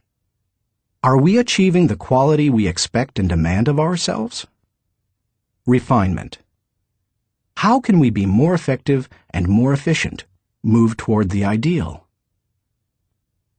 These may not be the only questions you need to ask to begin formulating a strategic plan, but they are certainly a good start. 3. Strategic thinking prompts customization. General George S. Patton observed, "Successful generals make plans to fit circumstances, but do not try to create circumstances to fit plans." All good strategic thinkers are precise in their thinking. They try to match the strategy to the problem, because strategy isn't a one-size-fits-all proposition. Sloppy or generalized thinking is an enemy of achievement. The intention to customize in strategic thinking forces a person to go beyond vague ideas and engage in specific ways to go after a task or problem. It sharpens the mind. 4. Strategic thinking prepares you today for an uncertain tomorrow. Strategic thinking is the bridge that links where you are to where you want to be. It gives direction and credibility today and increases your potential for success tomorrow. It is, as Mary Webb suggests, like saddling your dreams before you ride them. 5. Strategic thinking reduces the margin of error. Anytime you shoot from the hip or go into a totally reactive mode, you increase your margin for error. It's like a golfer stepping up to a golf ball and hitting it before lining up the shot. Misaligning a shot by just a few degrees can send the ball 100 yards off target. Strategic thinking, however, greatly reduces that margin for error. It lines up your actions with your objectives, just as lining up a shot in golf helps you to put the ball closer to the pin. The better aligned you are with your target, the better the odds that you will be going in the right direction. 6. Strategic thinking gives you influence with others. One executive confided in another, "Our company has a short-range plan and a long-range plan. Our short-range plan is to stay afloat long enough to make it to our long-range plan." That's hardly a strategy, yet that's the position where some business leaders put themselves. There's more than one problem with neglecting strategic thinking in that way. Not only does it fail to build the business, but it also loses the respect of everyone involved with the business. The one with the plan is the one with the power. It doesn't matter in what kind of activity you're involved. Employees want to follow the business leader with a good business plan. Volunteers want to join the pastor with a good ministry plan. Children want to be with the adult who has the well-thought-out vacation plan. If you practice strategic thinking, others will listen to you, and they will want to follow you. If you possess a position of leadership in an organization, strategic thinking is essential. How to release the power of strategic thinking. To become a better strategic thinker, able to formulate and implement plans that will achieve the desired objective, take the following guidelines to heart. 1. Break down the issue. The first step in strategic thinking is to break down an issue into smaller, more manageable parts, so that you can focus on them more effectively. How you do it is not as important as just doing it. You might break an issue down by function. That's what automotive innovator Henry Ford did when he created the assembly line. And that's why he said, "Nothing is particularly hard if you divide it into small jobs." How you break down an issue is up to you, whether it's by function, timetable, responsibility, purpose, or some other method. The point is that you need to break it down. Only one person in a million can juggle the whole thing in his head and think strategically to create solid, viable plans. 2. Ask why before how. When most people begin using strategic thinking to solve a problem or plan a way to meet an objective, they often make the mistake of jumping the gun and trying immediately to figure out how to accomplish it. Instead of asking how, they should first ask why. If you jump right into problem-solving mode, how are you going to know all the issues? Eugene G. Grace says, "Thousands of engineers can design bridges, calculate strains and stresses, and draw up specifications for machines. But the great engineer is the man who can tell whether the bridge or the machine should be built at all, where it should be built, and when." Asking why helps you to think about all the reasons for decisions. It helps you to open your mind to possibilities and opportunities. The size of an opportunity often determines the level of resources and effort that you must invest. Big opportunities allow for big decisions. If you jump to how too quickly, you might miss that. 3. Identify the real issues and objectives. William Feather, author of The Business of Life, said, "Before it can be solved, a problem must be clearly defined. Too many people rush to solutions, and as a result, they end up solving the wrong problem. To avoid that, ask probing questions to expose the real issues. Challenge all of your assumptions. Collect information even after you think you've identified the issue. You may still have to act with incomplete data, but you don't want to jump to a conclusion before you gather enough information to begin identifying the real issue. Begin by asking, what else could be the real issue? You should also remove any personal agenda. More than almost anything else, that can cloud your judgment. Discovering your real situation and objectives is a major part of the battle. Once the real issues are identified, the solutions are often simple. 4. Review your resources. I already mentioned how important it is to be aware of your resources, but it bears repeating. A strategy that doesn't take into account resources is doomed to failure. Take an inventory. How much time do you have? How much money? What kinds of materials, supplies, or inventory do you have? What are your other assets? What liabilities or obligations will come into play? Which people on the team can make an impact? You know your own organization and profession. Figure out what resources you have at your disposal. 5. Develop your plan.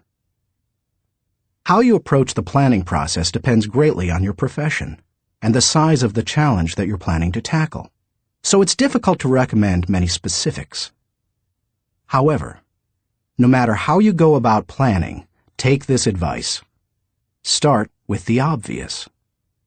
When you tackle an issue or plan that way, it brings unity and consensus to the team, because everyone sees those things. Obvious elements build mental momentum and initiate creativity and intensity. The best way to create a road to the complex is to build on the fundamentals. 6. Put the right people in the right place. It's critical that you include your team as part of your strategic thinking. Before you can implement your plan, you must make sure that you have the right people in place. Even the best strategic thinking won't help if you don't take into account the people part of the equation. Look what happens if you miscalculate. Wrong person. Problems instead of potential. Wrong place. Frustration instead of fulfillment. Wrong plan. Grief instead of growth. Everything comes together, however, when you put together all three elements: the right person, the right place, and the right plan. 7. Keep repeating the process. My friend Olin Hendricks remarked, "Strategic thinking is like showering. You have to keep doing it." If you expect to solve any major problem once, you're in for disappointment. Little things such as filing or shopping systematically can be won easily through systems and personal discipline. But major issues need major strategic thinking time. What Thane Yost said is really true. The will to win is worthless if you do not have the will to prepare. If you want to be an effective strategic thinker, then you need to become a continuous strategic thinker. As I was working on this chapter, I came across an article in my local paper on the celebration of the Jewish Passover and how millions of American Jews read the order of service for their Seder, or Passover meal, from a small booklet produced by Maxwell House Coffee. For more than 70 years, the coffee company has produced the booklet, called a Haggadah, and during those years, it has distributed more than 40 million copies of it. I remember using them all my life, said Regina Witt, who is in her 50s. So does her mother, who is almost 90. It's our tradition. I think it would be very strange not to use them. So how did Maxwell House come to supply the booklets? It was the result of strategic thinking.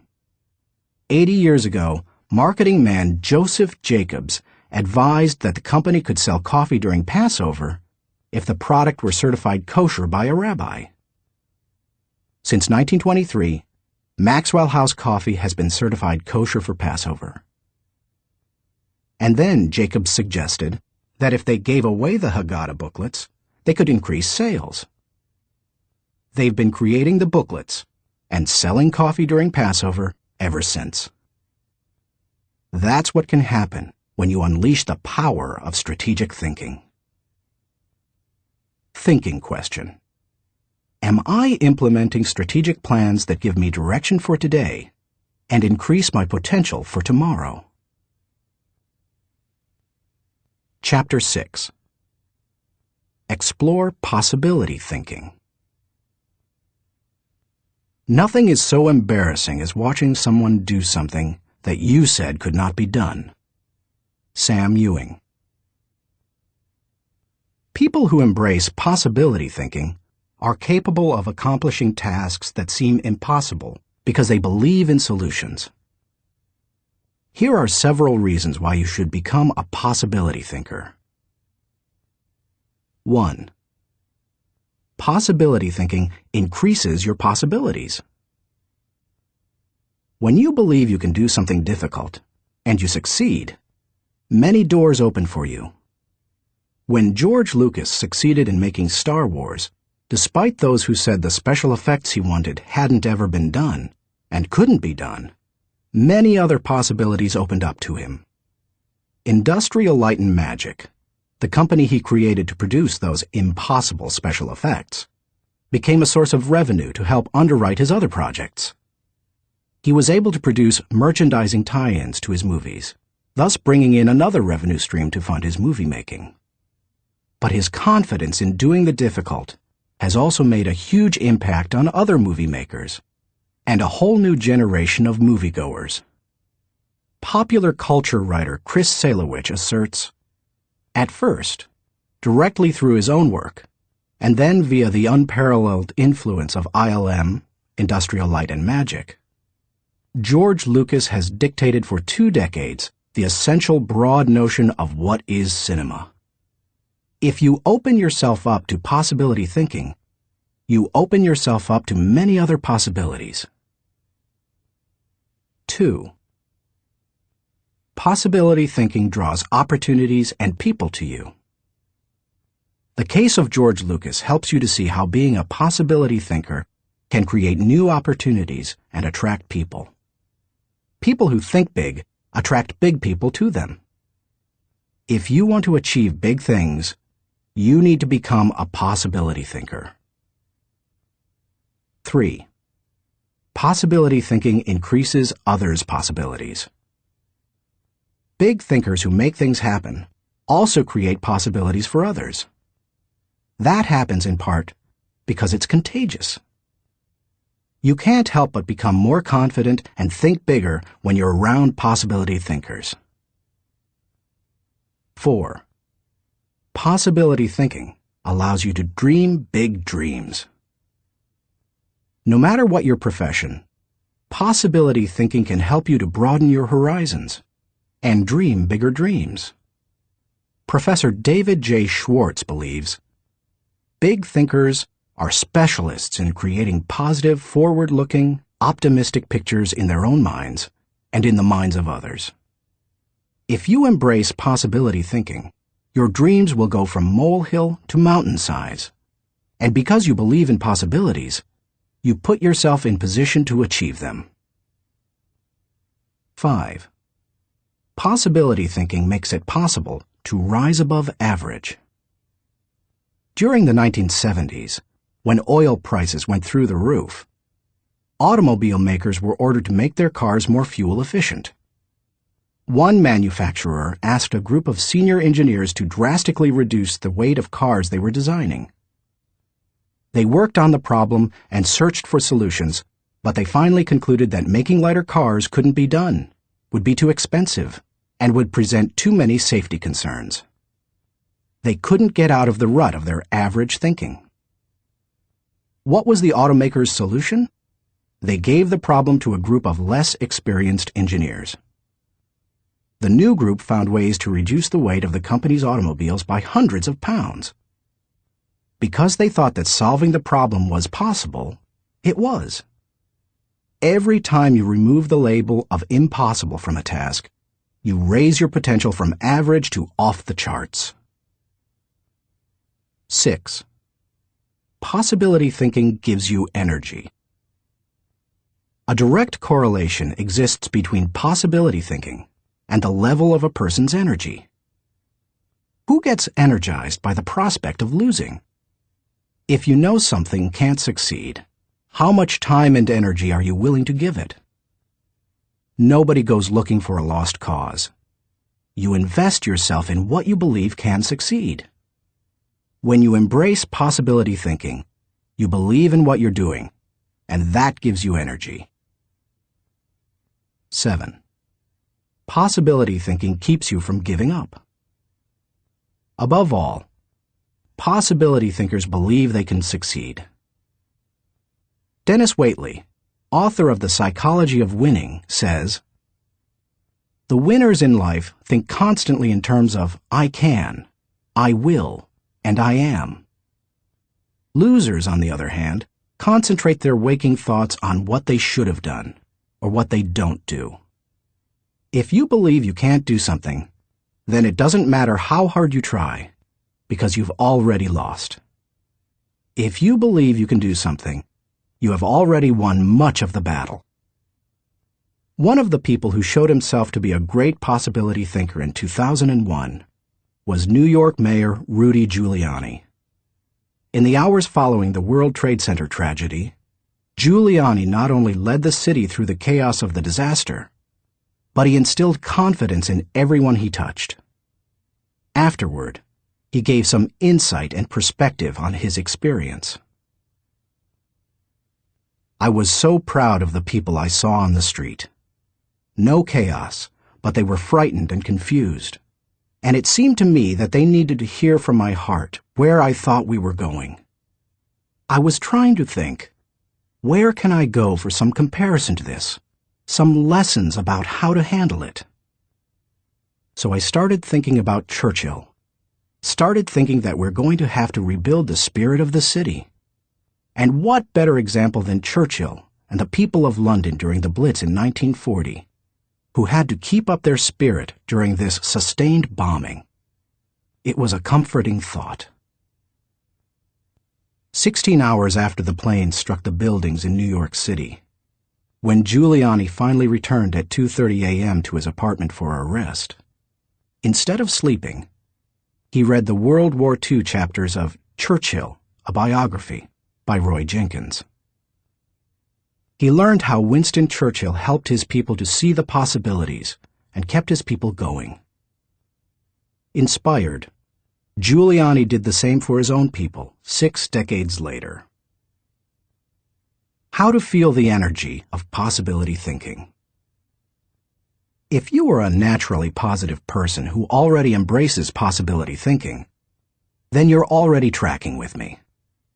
However, some people, rather than being optimistic, are naturally negative or cynical. They believe that possibility thinkers are naive or foolish. If your thinking runs toward pessimism, let me ask you a question. How many highly successful people do you know who are continually negative? How many impossibility thinkers are you acquainted with who achieve big things? None. People with an "it can't be done" mindset have two choices. They can expect the worst and continually experience it, or they can change their thinking. That's what George Lucas did. Believe it or not, even though he is a possibility thinker, he is not a naturally positive person. He says, "I'm very cynical, and as a result, I think the defense I have against it is to be optimistic." In other words, he chooses to think positively. He sums it up this way. As corny as it sounds, the power of positive thinking goes a long way. So determination and positive thinking combined with talent, combined with knowing your craft, that may sound like a naive point of view, but at the same time, it's worked for me, and it's worked for all my friends. So I have come to believe it. If you want possibility thinking to work for you, then begin by following these suggestions. 1. Stop focusing on the impossibilities. The first step in becoming a possibility thinker is to stop yourself from searching for and dwelling on what's wrong with any given situation. Sports psychologist Bob Rotella recounts, "I tell people, if you don't want to get into positive thinking, that's okay. Just eliminate all the negative thoughts from your mind, and whatever's left will be fine." If possibility thinking is new to you, you're going to have to give yourself a lot of coaching to eliminate some of the negative self-talk you may hear in your head. When you automatically start listing all the things that can go wrong, or all the reasons something can't be done, stop yourself and say, "Don't go there." Then ask, "What's right about this?" That will help to get you started. And if negativity is a really big problem for you, and pessimistic things come out of your mouth before you've even thought them through, you may need to enlist the aid of a friend or family member to alert you every time you utter negative ideas. 2. Stay away from the experts. So-called experts do more to shoot down people's dreams than just about anybody else. Possibility thinkers are very reluctant to dismiss anything as impossible. Rocket pioneer Wernher von Braun said, "I have learned to use the word impossible with the greatest of caution." And Napoleon Bonaparte declared, "The word impossible is not in my dictionary." If you feel you must take the advice of an expert, however, then heed the words of John Andrew Holmes, who asserted, "Never tell a young person that something cannot be done. God may have been waiting centuries for somebody ignorant enough of the impossible to do that thing." If you want to achieve something, give yourself permission to believe it is possible, no matter what experts might say. 3. Look for possibilities in every situation. Becoming a possibility thinker is more than just refusing to let yourself be negative. It's something more. It's looking for positive possibilities despite the circumstances. I recently heard Don Soderquist, former president of Walmart, tell a wonderful story that illustrates how a person can find positive possibilities in any situation. Soderquist had gone with Sam Walton to Huntsville, Alabama, to open several new stores. While there, Walton suggested they visit the competition. Here's what Soderquist said happened. "We went into one store, and I have to tell you that it was the worst store I have ever seen in my life. It was terrible. There were no customers, There was no help on the floor. The aisles were cluttered with merchandise, empty shelves, dirty. It was absolutely terrible. He, Walton, walked one way, and I'd walked the other way, and we'd kind of meet out on the sidewalk. He said, "What'd you think, Don?" I said, "Sam, that is the absolutely worst store I've ever seen in my life. I mean, did you see the aisles?" He said, "Don, did you see the pantyhose rack?" I said, "No, I didn't, Sam. I must have gone on a different aisle than you. I didn't see that." He said, "That was the best pantyhose rack I've ever seen, Don." And he said, "I pulled the fixture out, and on the back was the name of the manufacturer. When we get back, I want you to call that manufacturer and have him come in and visit with our fixture people. I want to put that rack in our stores. It's absolutely the best I've ever seen." And he said next, "Did you see the ethnic cosmetics?" I said, "Sam, that must have been right next to the pantyhose rack, because I absolutely missed that." He said, "Don, do you realize that in our stores we have 4 feet of ethnic cosmetics? These people had 12 feet of it. We are absolutely missing the boat. I wrote down the distributor of some of those products. When we get back, I want you to get a hold of our cosmetic buyer and get these people in. We absolutely need to expand our ethnic cosmetics." Now, Sam Walton didn't hit me on the head and say, "Don, now what lesson did you learn from this?" He had already hit me on the head by looking for the good, looking how to improve, striving for excellence. It's so easy to go and look at what other people do badly. But one of the leadership characteristics of vision that he showed me, and I'll never forget it, is look for the good in what other people are doing and apply it. It doesn't take a genius IQ or 20 years of experience to find the possibility in every situation. All it takes is the right attitude, and anybody can cultivate that. 4.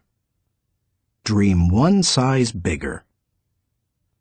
One of the best ways to cultivate a possibility mindset is to prompt yourself to dream one size bigger than you normally do. Let's face it, most people dream too small. They don't think big enough.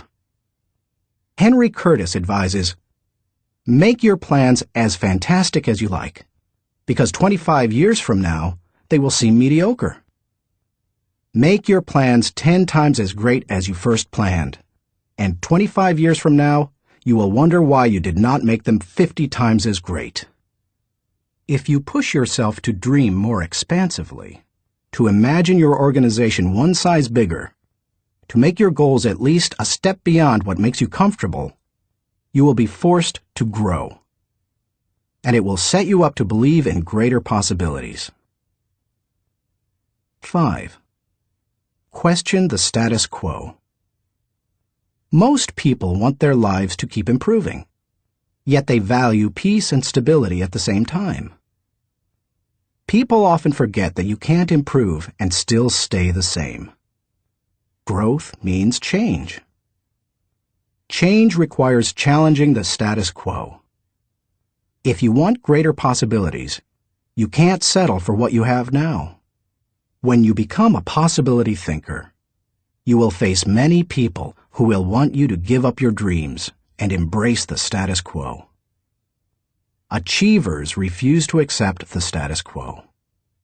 As you begin to explore greater possibilities for yourself, your organization, or your family, and others challenge you for it, take comfort in knowing that right now as you read this, other possibility thinkers across the country and around the world are thinking about curing cancer, developing new energy sources, feeding hungry people, and improving quality of life.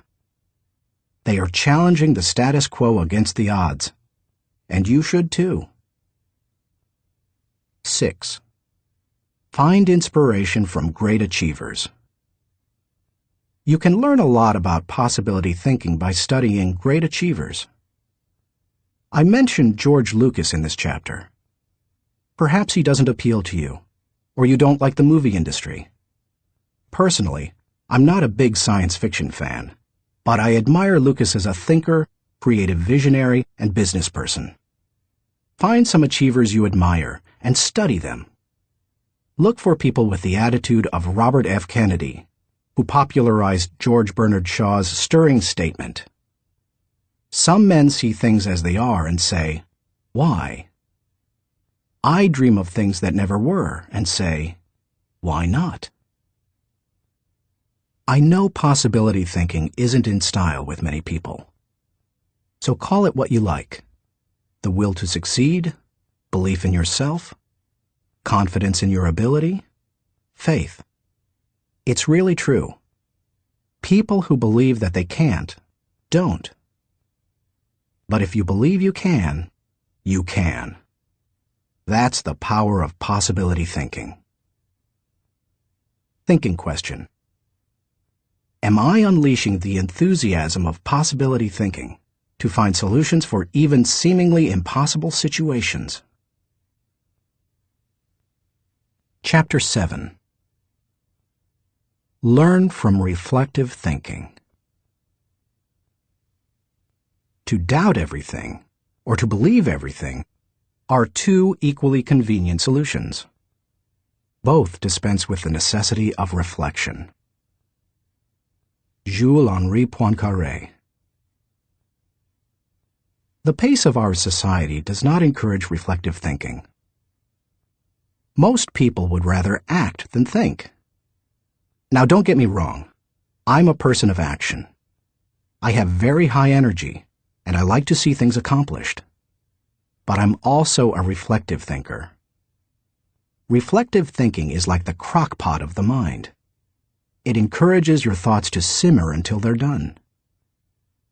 As I go through this process, my goal is to reflect so that I might learn from my successes and mistakes, discover what I should try to repeat, and determine what I should change. It is always a valuable exercise. By mentally visiting past situations, you can think with greater understanding. 1. Reflective thinking gives you true perspective. When our children were young and still lived at home, we used to take them on wonderful vacations every year. When we got home, they always knew that I was going to ask them two questions. What did you like best, and what did you learn? It didn't matter whether we went to Walt Disney World or Washington, D.C. I always asked those questions. Why? Because I wanted them to reflect on their experiences. Children don't naturally grasp the value or cost of an experience unless prompted. They take things for granted. I wanted my children to appreciate our trips and to learn from them. When you reflect, you are able to put an experience into perspective. You are able to evaluate its timing, and you are able to gain a new appreciation for things that before went unnoticed. Most people are able to recognize the sacrifices of their parents or other people only when they become parents themselves. That's the kind of perspective that comes with reflection. 2. Reflective thinking gives emotional integrity to your thought life. Few people have good perspective in the heat of an emotional moment. Most individuals who enjoy the thrill of an experience try to go back and recapture it without first trying to evaluate it. It's one of the reasons our culture produces so many thrill seekers.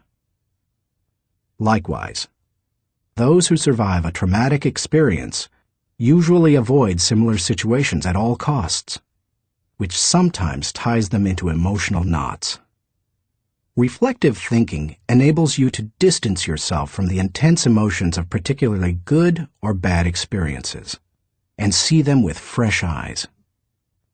You can see the thrills of the past in the light of emotional maturity and examine tragedies in the light of truth and logic. That process can help a person to stop carrying around a bunch of negative emotional baggage.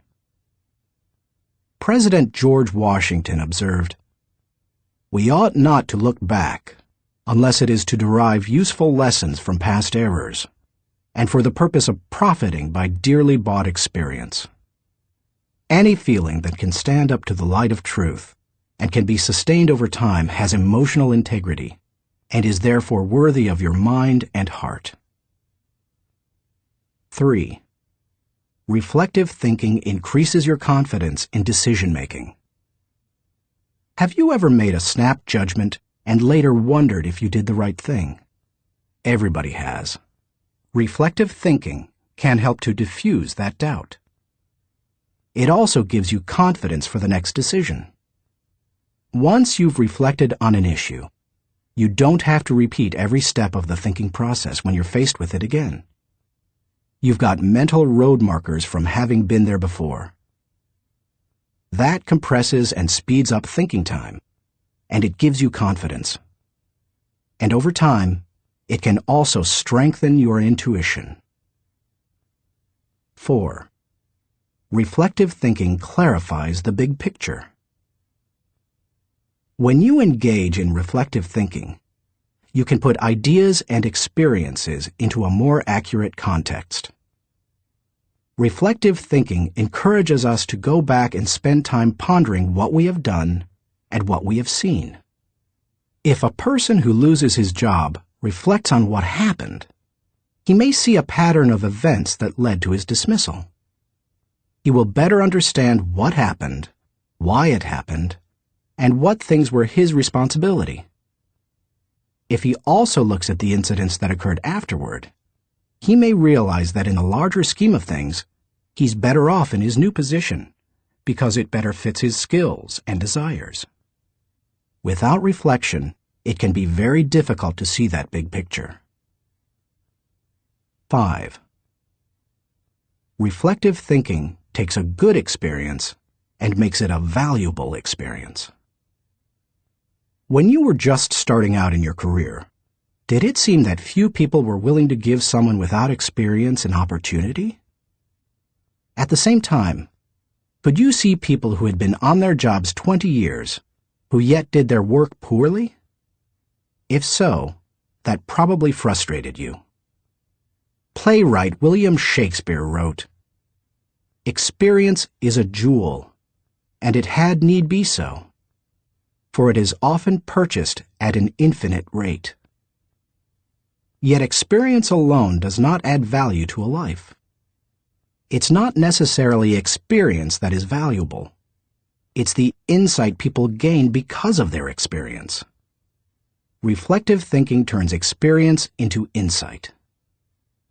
Mark Twain said, "We should be careful to get out of an experience all the wisdom that is in it. Not like the cat that sits down on a hot stove lid. She will never sit down on a hot stove lid again, and that is well. But also, she will never sit down on a cold one anymore." An experience becomes valuable when it informs or equips us to meet new experiences. Reflective thinking helps to do that. How to embrace the lessons of reflective thinking. If you are like most people in our culture today, you probably do very little reflective thinking. If that's the case, it may be holding you back more than you think. Take to heart the following suggestions to increase your ability to think reflectively. 1. Set aside time for reflection. Greek philosopher Socrates observed, "The unexamined life is not worth living." For most people, however, reflection and self-examination doesn't come naturally. It can be a fairly uncomfortable activity for a variety of reasons. They have a hard time staying focused. They find the process dull, or they don't like spending a lot of time thinking about emotionally difficult issues. But if you don't carve out the time for it, you are unlikely to do any reflective thinking. 2. Remove yourself from distractions. As much as any other kind of thinking, reflection requires solitude. Distraction and reflection simply don't mix. It's not the kind of thing you can do well near a television, in a cubicle, while the phone is ringing, or with children in the same room. One of the reasons I've been able to accomplish much and keep growing personally is that I've not only set aside time to reflect, but I've separated myself from distractions for short blocks of time. 30 minutes in the spa, an hour outside on a rock in my backyard, or a few hours in a comfortable chair in my office. The place doesn't matter, as long as you remove yourself from distractions and interruptions. 3. Regularly review your calendar or journal. Most people use their calendar as a planning tool, which it is. But few people use it as a reflective thinking tool. What could be better, however, for helping you to review where you have been and what you have done, except maybe a journal? I'm not a journaler in the regular sense. I don't use writing to figure out what I'm thinking and feeling. Instead, I figure out what I'm thinking and feeling, and then I write down significant thoughts and action points. I file the thoughts so that I can quickly put my hands on them again.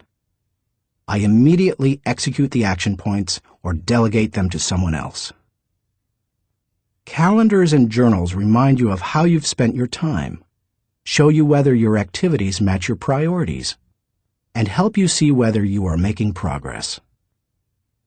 They also offer you an opportunity to recall activities that you might not have had the time to reflect on previously. Some of the most valuable thoughts you've ever had may have been lost because you didn't give yourself the reflection time you needed. 4. Ask the right questions. The value you receive from reflecting will depend on the kinds of questions you ask yourself. The better the questions, the more gold you will mine from your thinking. When I reflect, I think in terms of my values, relationships, and experiences. Here are some sample questions. Personal growth. What have I learned today that will help me grow? How can I apply it to my life? When should I apply it? Adding value.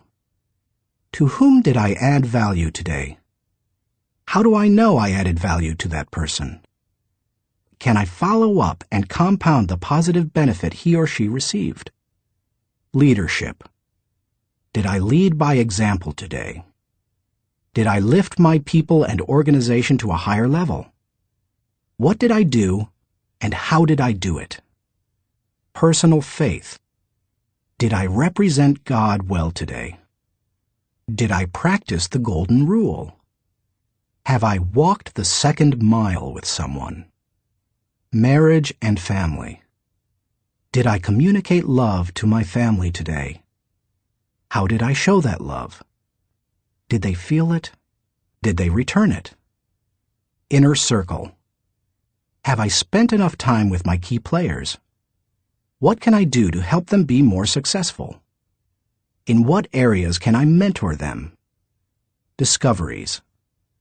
What did I encounter today to which I need to give more thinking time? Are there lessons to be learned? Are there things to be done? How you organize your reflection time is up to you. You may want to adapt my pattern to your own values. Or you can try a system that my friend Dick Biggs uses. He creates 3 columns on a sheet of paper. Year, turning point, impact. This system is good for reflecting on the bigger picture. Dick used it to see patterns in his life, such as when he moved to Atlanta and was encouraged by a new teacher to write. You could just as easily write event, significance, and action point on a page to help you benefit from reflective thinking. The main thing is to create questions that work for you and write down any significant thoughts that come to you during the reflection time. 5. Cement your learning through action. Writing down the good thoughts that come out of your reflective thinking has value. But nothing helps you to grow like putting your thoughts into action. To do that, you must be intentional.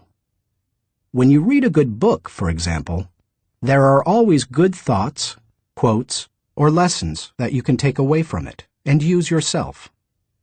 I always mark the takeaways in a book and then reread them when I'm done with the book. When I listen to a message, I record the takeaways so that I can file them for future use. When I go to a seminar, I take good notes, and I use a system of symbols to cue me to do certain things. An arrow pointing to the right means to look at this material again. An asterisk next to the marked section means to file it according to the subject noted. An open bracket means that I want to use what's marked in a lecture or book. An arrow pointing up means this idea will take off if I work at it. When most people go to a conference or seminar, they enjoy the experience, listen to the speakers, and sometimes even take notes. But nothing happens after they go home. They like many of the concepts they hear, but when they close their notebooks, they don't think about them again. When that happens, they receive little more than a temporary surge of motivation. When you go to a conference, revisit what you heard, reflect on it, and then put it into action, it can change your life. Ultimately, reflective thinking has three main values. It gives me perspective within context. It allows me to continually connect with my journey. And it provides counsel and direction concerning my future. It is an invaluable tool to my personal growth. Few things in life can help me learn and improve the way reflective thinking can. Thinking question. Am I regularly revisiting the past to gain a true perspective and think with understanding? Chapter 8. Question popular thinking. I'm not an answering machine.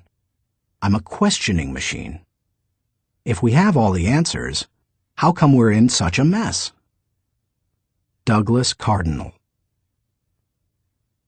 Economist John Maynard Keynes, whose ideas profoundly influenced economic theory and practices in the 20th century, asserted, "The difficulty lies not so much in developing new ideas as in escaping from the old ones." Going against popular thinking can be difficult, whether you're a business person bucking company tradition, a pastor introducing new types of music to his church, a new mother rejecting old wives' tales handed down from her parents, or a teenager ignoring currently popular styles. Many of the ideas in this book go against popular thinking.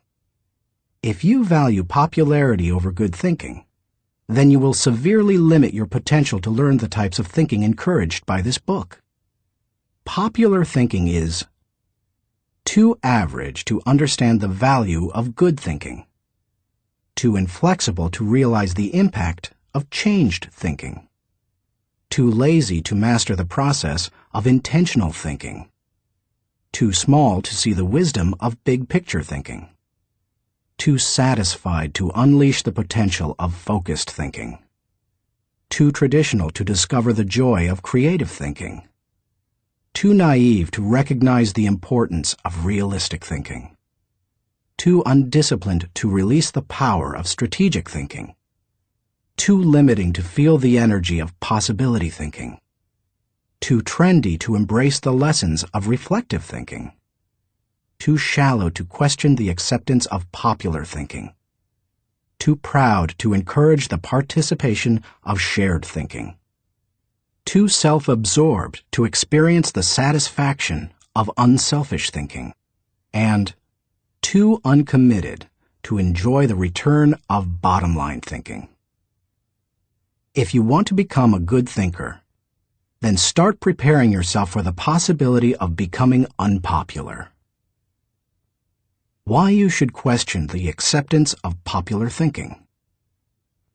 I've given you some broad reasons for questioning the acceptance of popular thinking. Now, allow me to be more specific. 1. Popular thinking sometimes means not thinking. My friend Kevin Myers sums up the idea of popular thinking by saying, "The problem with popular thinking is that it doesn't require you to think at all. Good thinking is hard work. If it were easy, everybody would be a good thinker. Unfortunately, many people try to live life the easy way. They don't want to do the hard work of thinking or pay the price of success. It's easier to do what other people do and hope that they thought it out." Look at the stock market recommendations of some experts. By the time they publish their picks, most are following a trend, not creating one or even riding its crest. The people who are going to make money on the stocks they recommend have already done so by the time the general public hears about it. When people blindly follow a trend, they're not doing their own thinking. 2. Popular thinking offers false hope. Benno Muller-Hill, a professor in the University of Cologne Genetics Department, tells how one morning in high school he stood last in a line of 40 students in the schoolyard. His physics teacher had set up a telescope so that his students could view a planet and its moons. The first student stepped up to the telescope. He looked through it, but when the teacher asked if he could see anything, the boy said no. His nearsightedness hampered his view. The teacher showed him how to adjust the focus, and the boy finally said he could see the planet and moons. One by one, the students stepped up to the telescope and saw what they were supposed to see. Finally, the second-to-last student looked into the telescope and announced that he could not see anything. "You idiot," shouted the teacher. "You have to adjust the lenses." The student tried, but he finally said, "I still can't see anything. It is all black." The teacher, disgusted, looked through the telescope himself, and then looked up with a strange expression. The lens cap still covered the telescope. None of the students had been able to see anything. Many people look for safety and security in popular thinking. They figure that if a lot of people are doing something, then it must be right. It must be a good idea. If most people accept it, then it probably represents fairness, equality, compassion, and sensitivity, right? Not necessarily. Popular thinking said the Earth was the center of the universe. Yet Copernicus studied the stars and planets and proved mathematically that the Earth and the other planets in our solar system revolved around the sun. Popular thinking said surgery didn't require clean instruments. Yet Joseph Lister studied the high death rates in hospitals and introduced antiseptic practices that immediately saved lives. Popular thinking said that women shouldn't have the right to vote. Yet people like Emmeline Pankhurst and Susan B. Anthony fought for and won that right. Popular thinking put the Nazis into power in Germany. Yet Hitler's regime murdered millions and nearly destroyed Europe. We must always remember there is a huge difference between acceptance and intelligence. People may say that there's safety in numbers, but that's not always true. Sometimes it's painfully obvious that popular thinking isn't good and right. Other times, it's less evident. For example, consider the staggering number of people in the United States who have run up large amounts of debt on their credit cards. Anyone who is financially astute will tell you that's a bad idea. Yet millions follow right along with the popular thinking of buy now, pay later. And so they pay and pay and pay.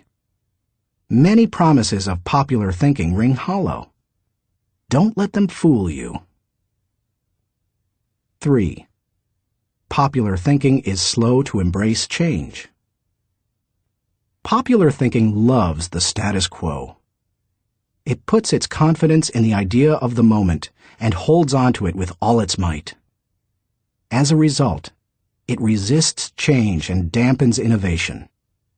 Donald M. Nelson, former president of the Society of Independent Motion Picture Producers, criticized popular thinking when he asserted, "We must discard the idea that past routine, past ways of doing things are probably the best ways.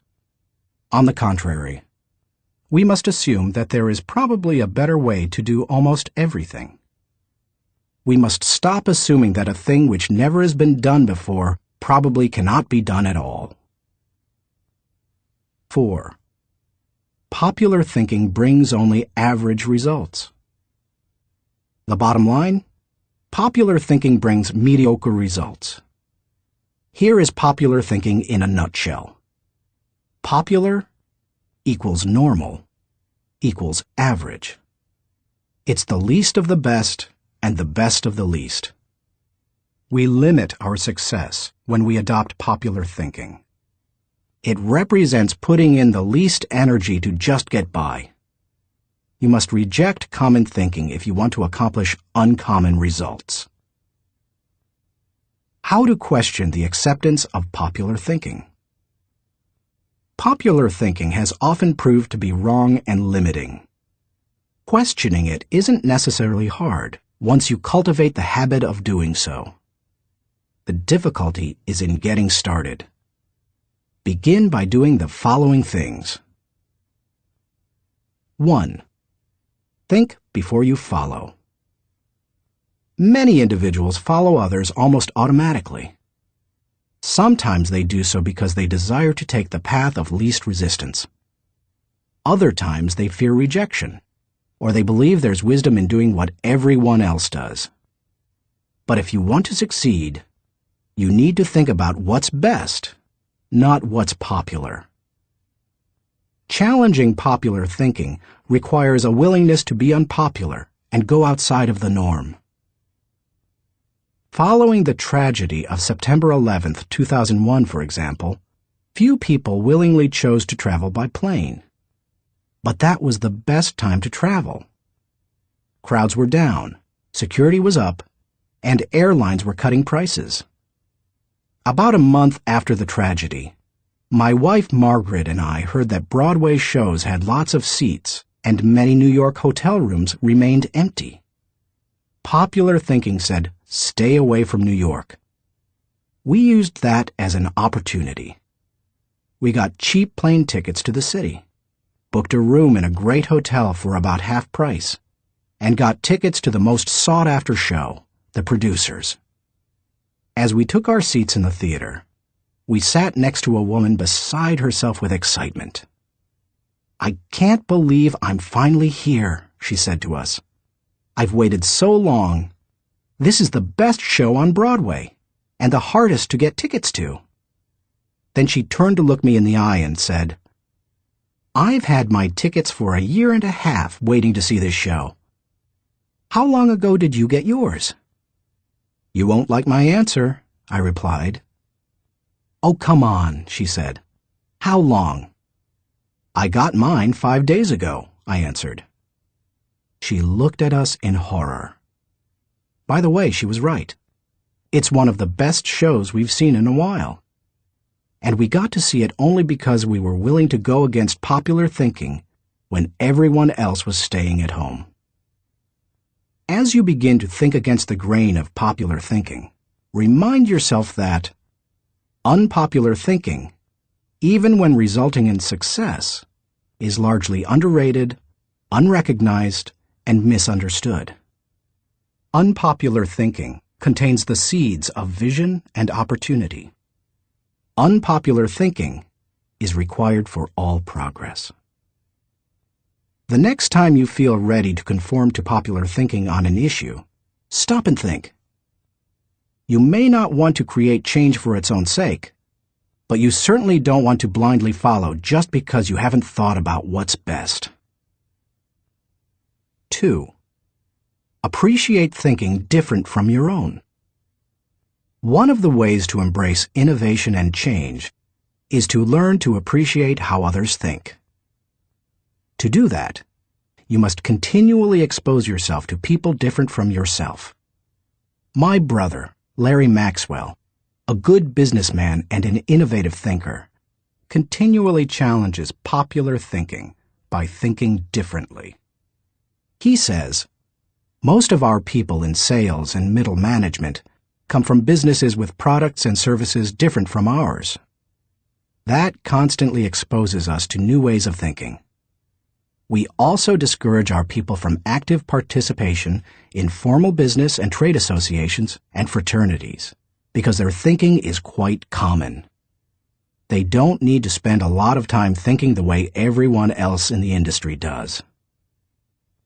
As you strive to challenge popular thinking, spend time with people with different backgrounds, education levels, professional experiences, personal interests, etc. You will think like the people with whom you spend the most time.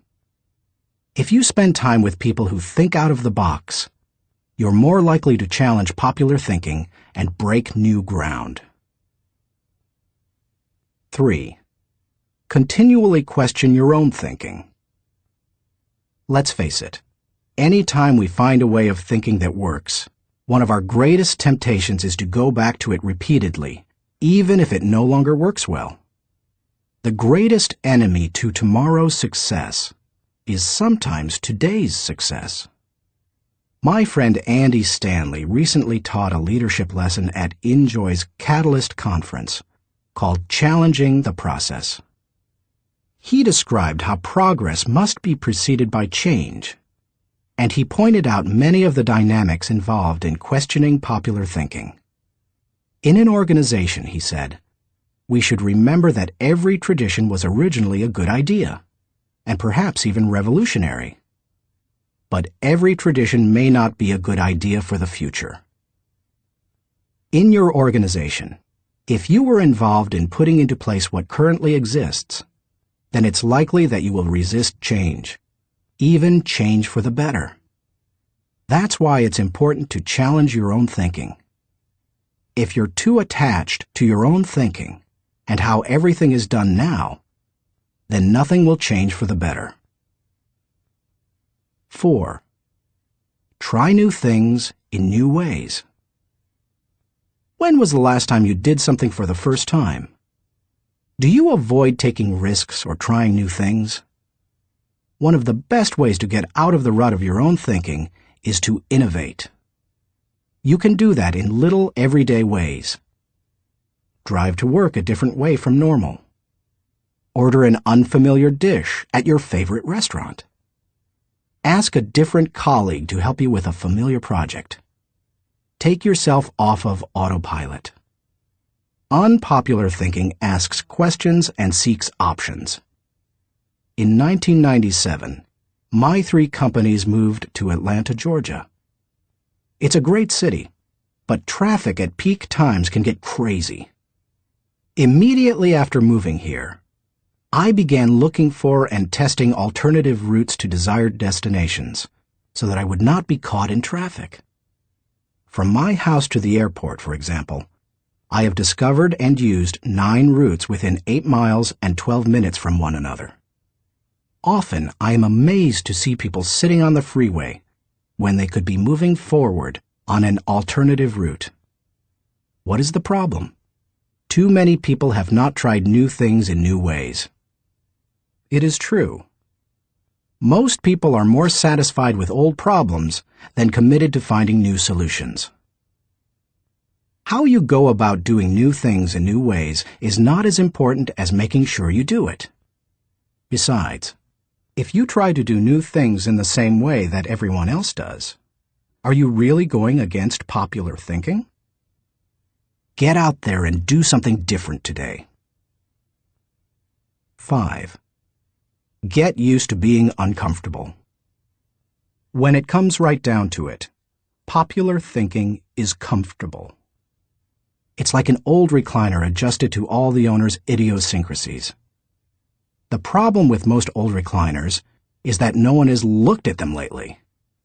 If so, they'd agree that it's time to get a new one.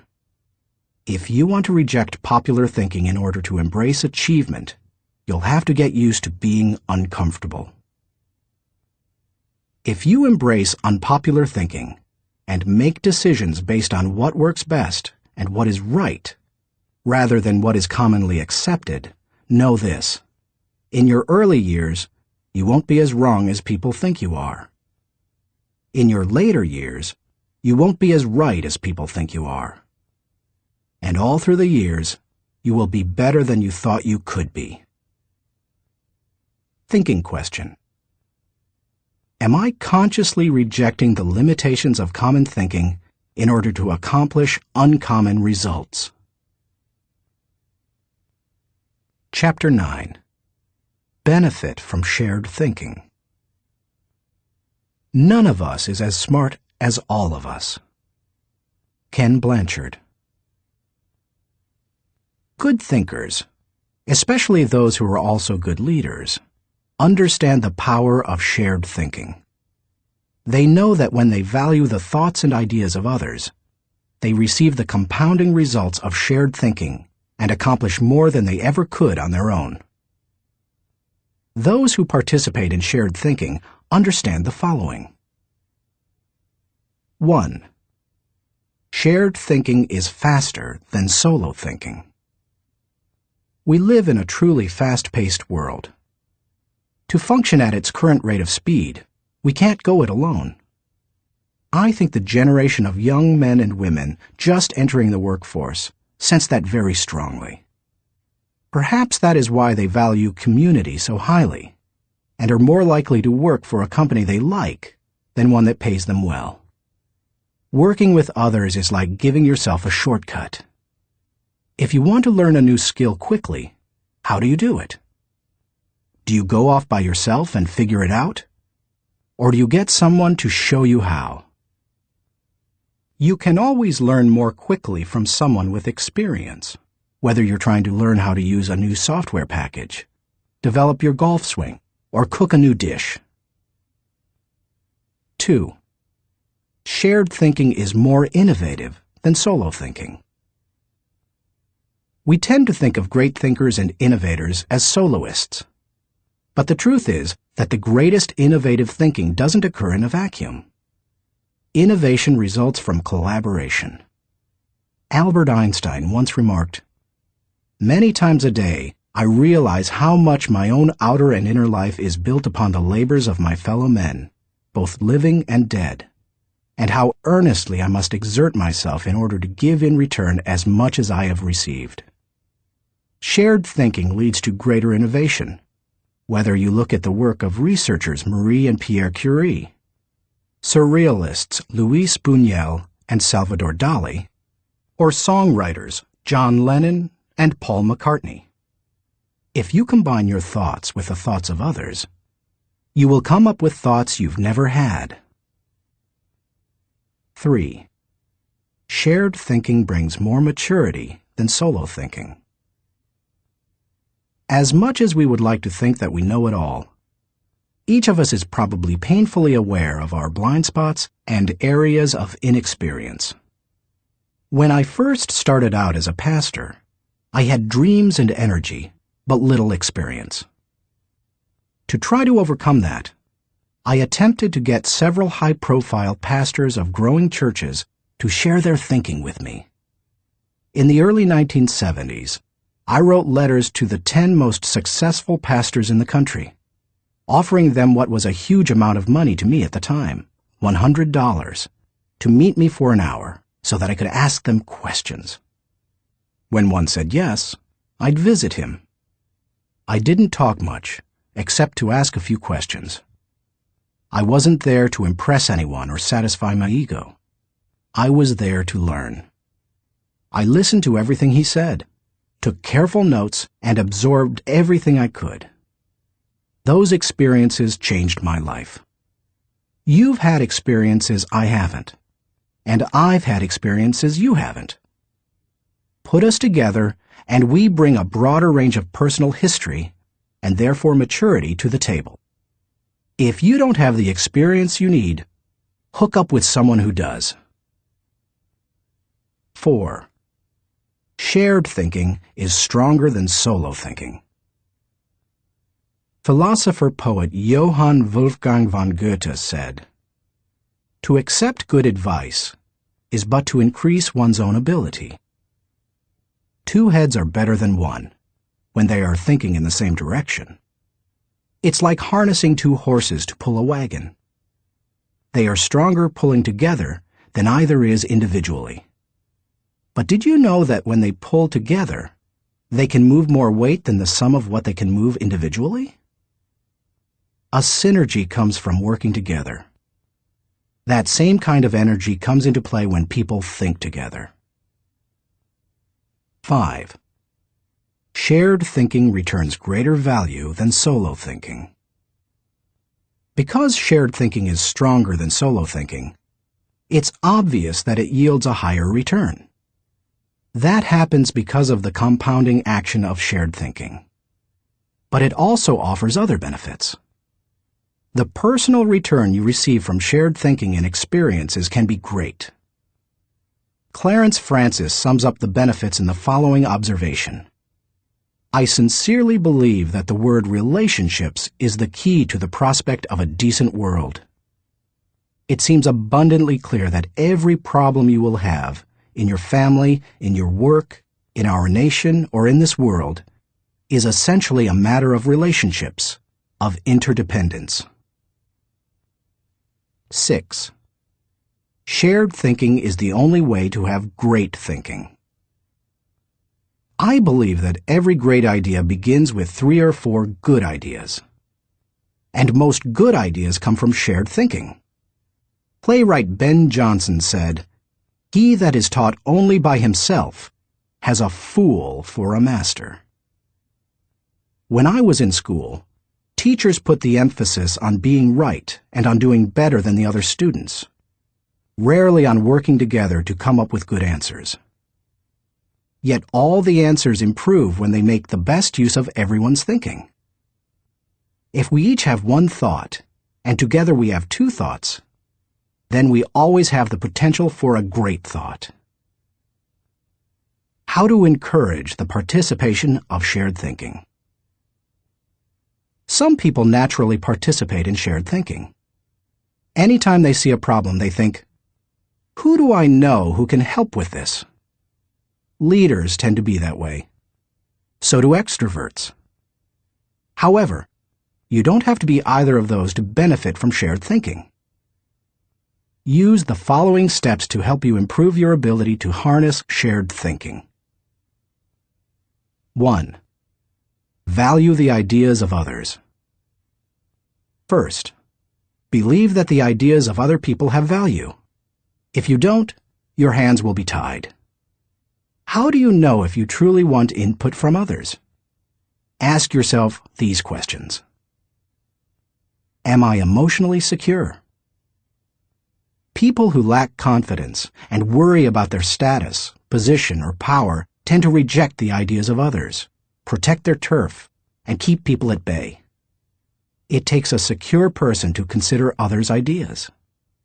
Years ago, an emotionally insecure person took a key position on my board of directors. After a couple of meetings, it became obvious to the other board members that this individual would not positively contribute to the organization.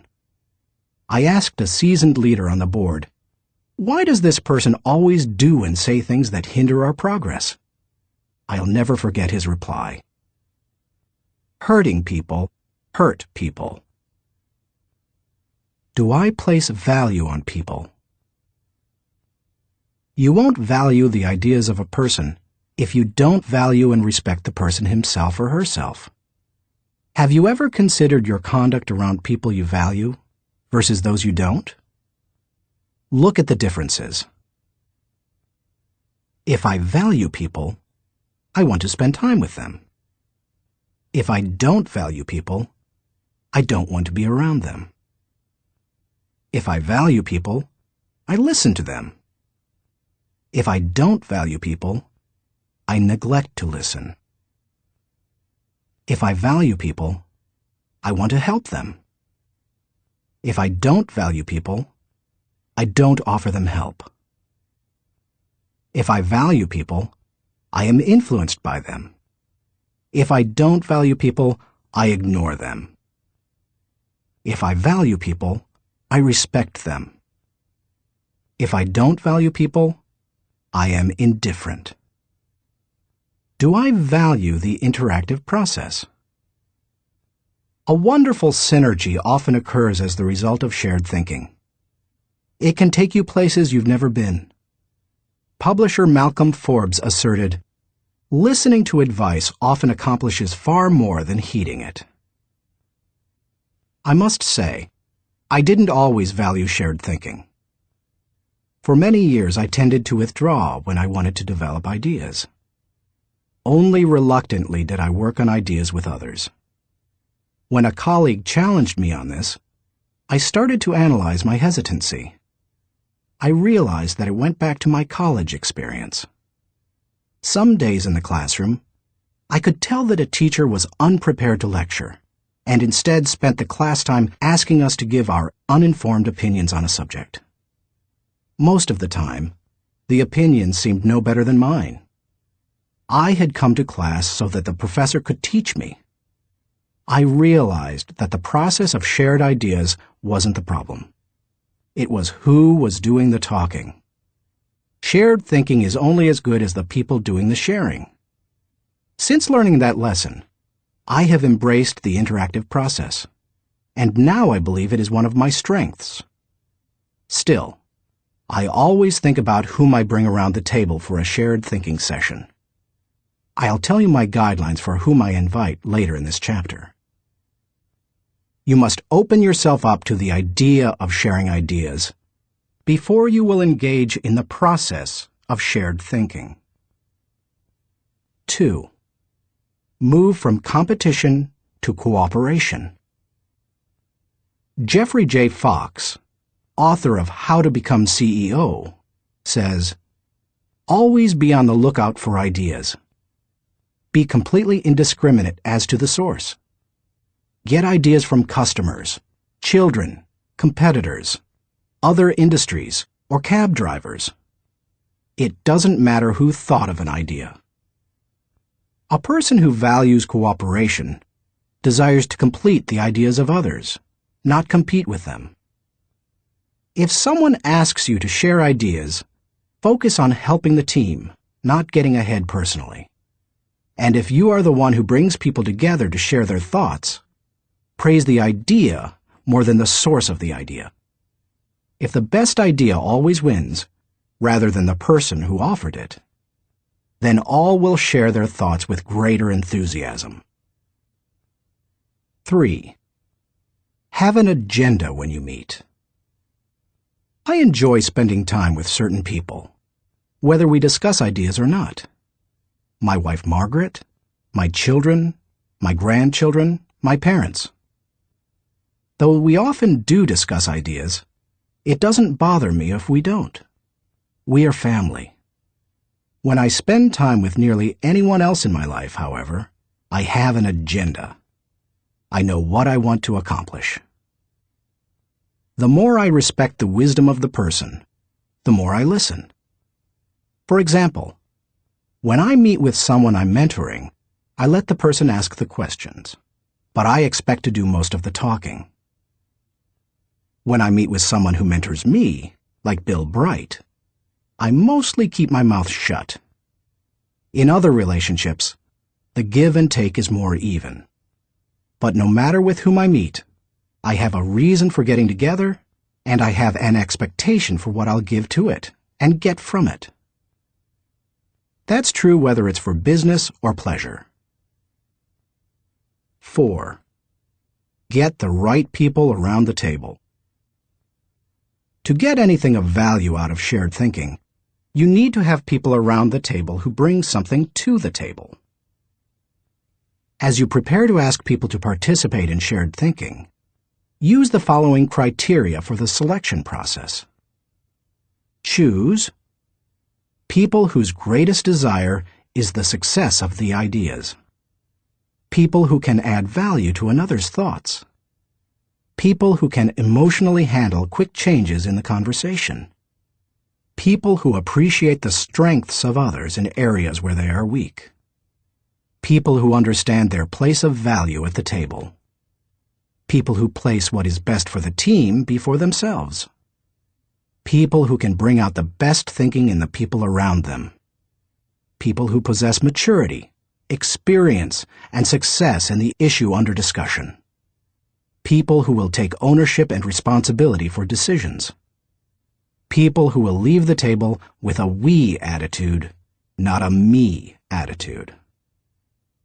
Too often we choose our brainstorming partners based on feelings of friendship or circumstances or convenience. But that doesn't help us to discover and create the ideas of the highest order. Who we invite to the table makes all the difference. 5. Compensate good thinkers and collaborators well. Successful organizations practice shared thinking. If you lead an organization, department, or team, then you can't afford to be without people who are good at shared thinking.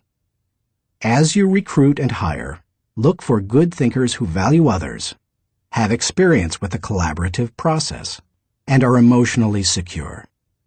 Then, pay them well, and challenge them to use their thinking skills and share their ideas often. Nothing adds value like a lot of good thinkers putting their minds together. No matter what you're trying to accomplish, you can do it better with shared thinking. That is why I spend much of my life teaching leadership. Good leadership helps to put together the right people at the right time for the right purpose so that everybody wins. All it takes is the right people and a willingness to participate in shared thinking. Thinking question. Am I consistently including the heads of others to think over my head and achieve compounding results? Chapter 10. Practice unselfish thinking. We cannot hold a torch to light another's path without brightening our own. Ben Sweetland. So far in this book, we've discussed many kinds of thinking that can help you to achieve more. Each of them has the potential to make you more successful. Now I want to acquaint you with a kind of thinking with the potential to change your life in another way. It might even redefine how you view success. Unselfish thinking can often deliver a return greater than any other kind of thinking. Take a look at some of its benefits. 1. Unselfish thinking brings personal fulfillment. Few things in life bring greater personal rewards than helping others. Charles H. Burr believed, "Getters generally don't get happiness. Givers get it." Helping people brings great satisfaction.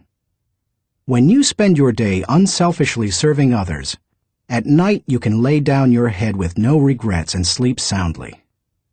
In Bringing Out the Best in People, Alan Loy McGuinness remarked, "There is no more noble occupation in the world than to assist another human being, to help someone succeed."